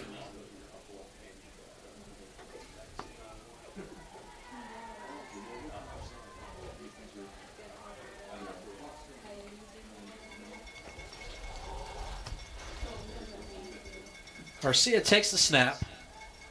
Fires down the field, looking for Harvey again. He's able to tiptoe the sideline and haul it in. So another big catch there by Rashawn Harvey. Moves the Hilltoppers down the field.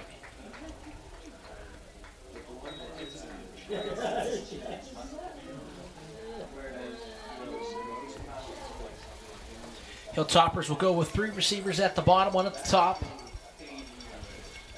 Barber being the running back.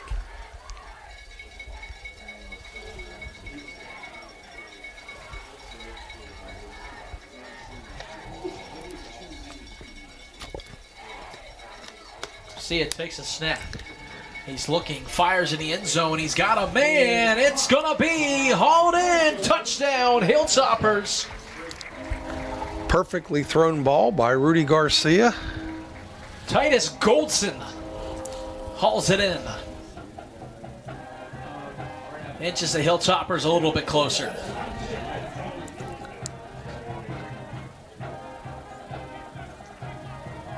Kaplan on to kick the PAT.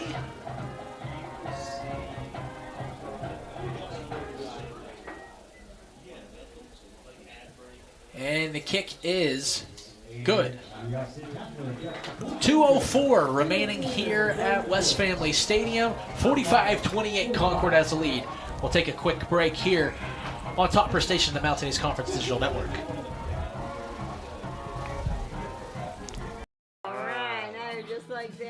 They'll probably never know about his thousands of hours of on-the-job training, or that he spent as much time in the classroom as someone with a master's degree. You and I know he's one of the experts when it comes to electricity, part of a team committed to doing the job right. They call him Dad. You call him the electrician right down the street. IBEW, the power professionals in your neighborhood. The Panhandle difference. I immediately called Panhandle Cleaning and Restoration to see if they could clean and restore my home. Not only did they do that, but they even made it more beautiful than it was before the fire. If everyone ever has a tragedy like ours, I highly recommend you call Panhandle Cleaning and Restoration.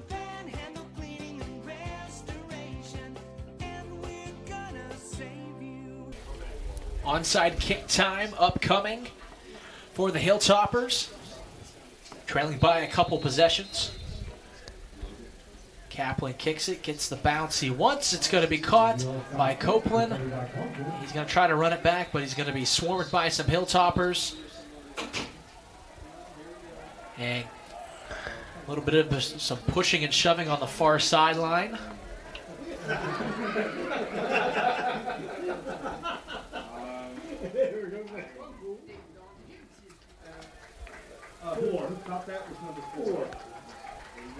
Officials are able to separate both teams.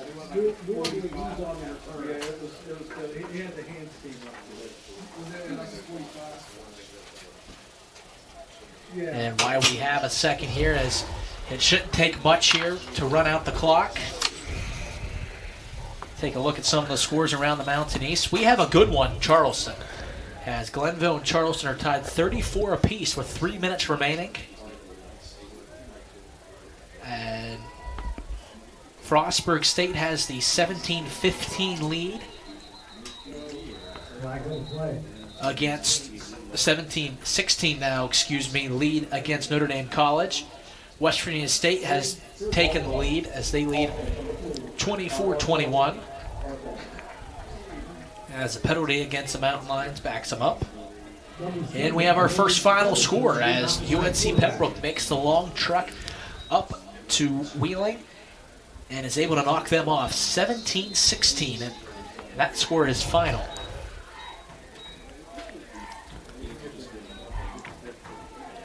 Talk about the parity in the league.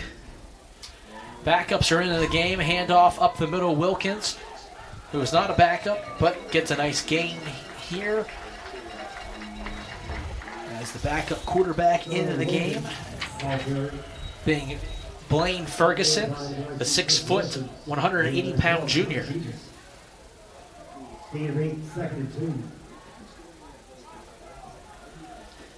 2nd and 2 upcoming. Ferguson takes the snap, fires it out. Bowie. This is a rare drop by him. Stops the clock of 1:22. It's third down.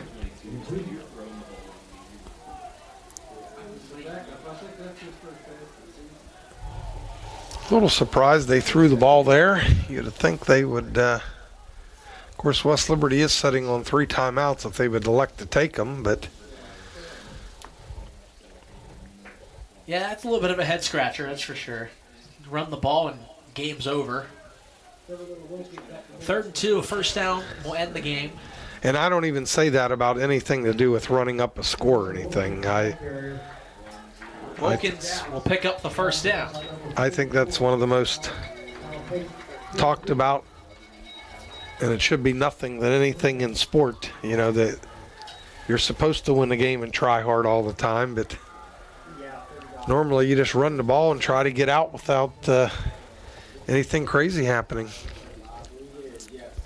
Hilltoppers will go on the road next week as they'll take on Fairmont State in a Thursday night battle.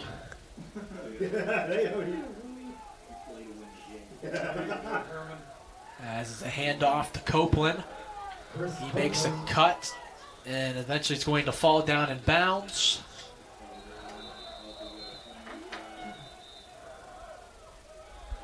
I think you're going to get another 15 yards tacked on after that. Move that half the distance to the goal.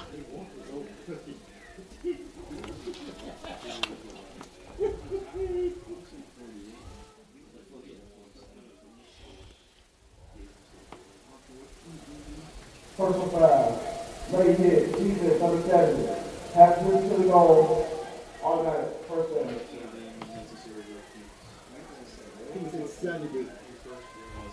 I think that's what he said. So that will make it 1st and 10 from the 11 with 43 seconds remaining.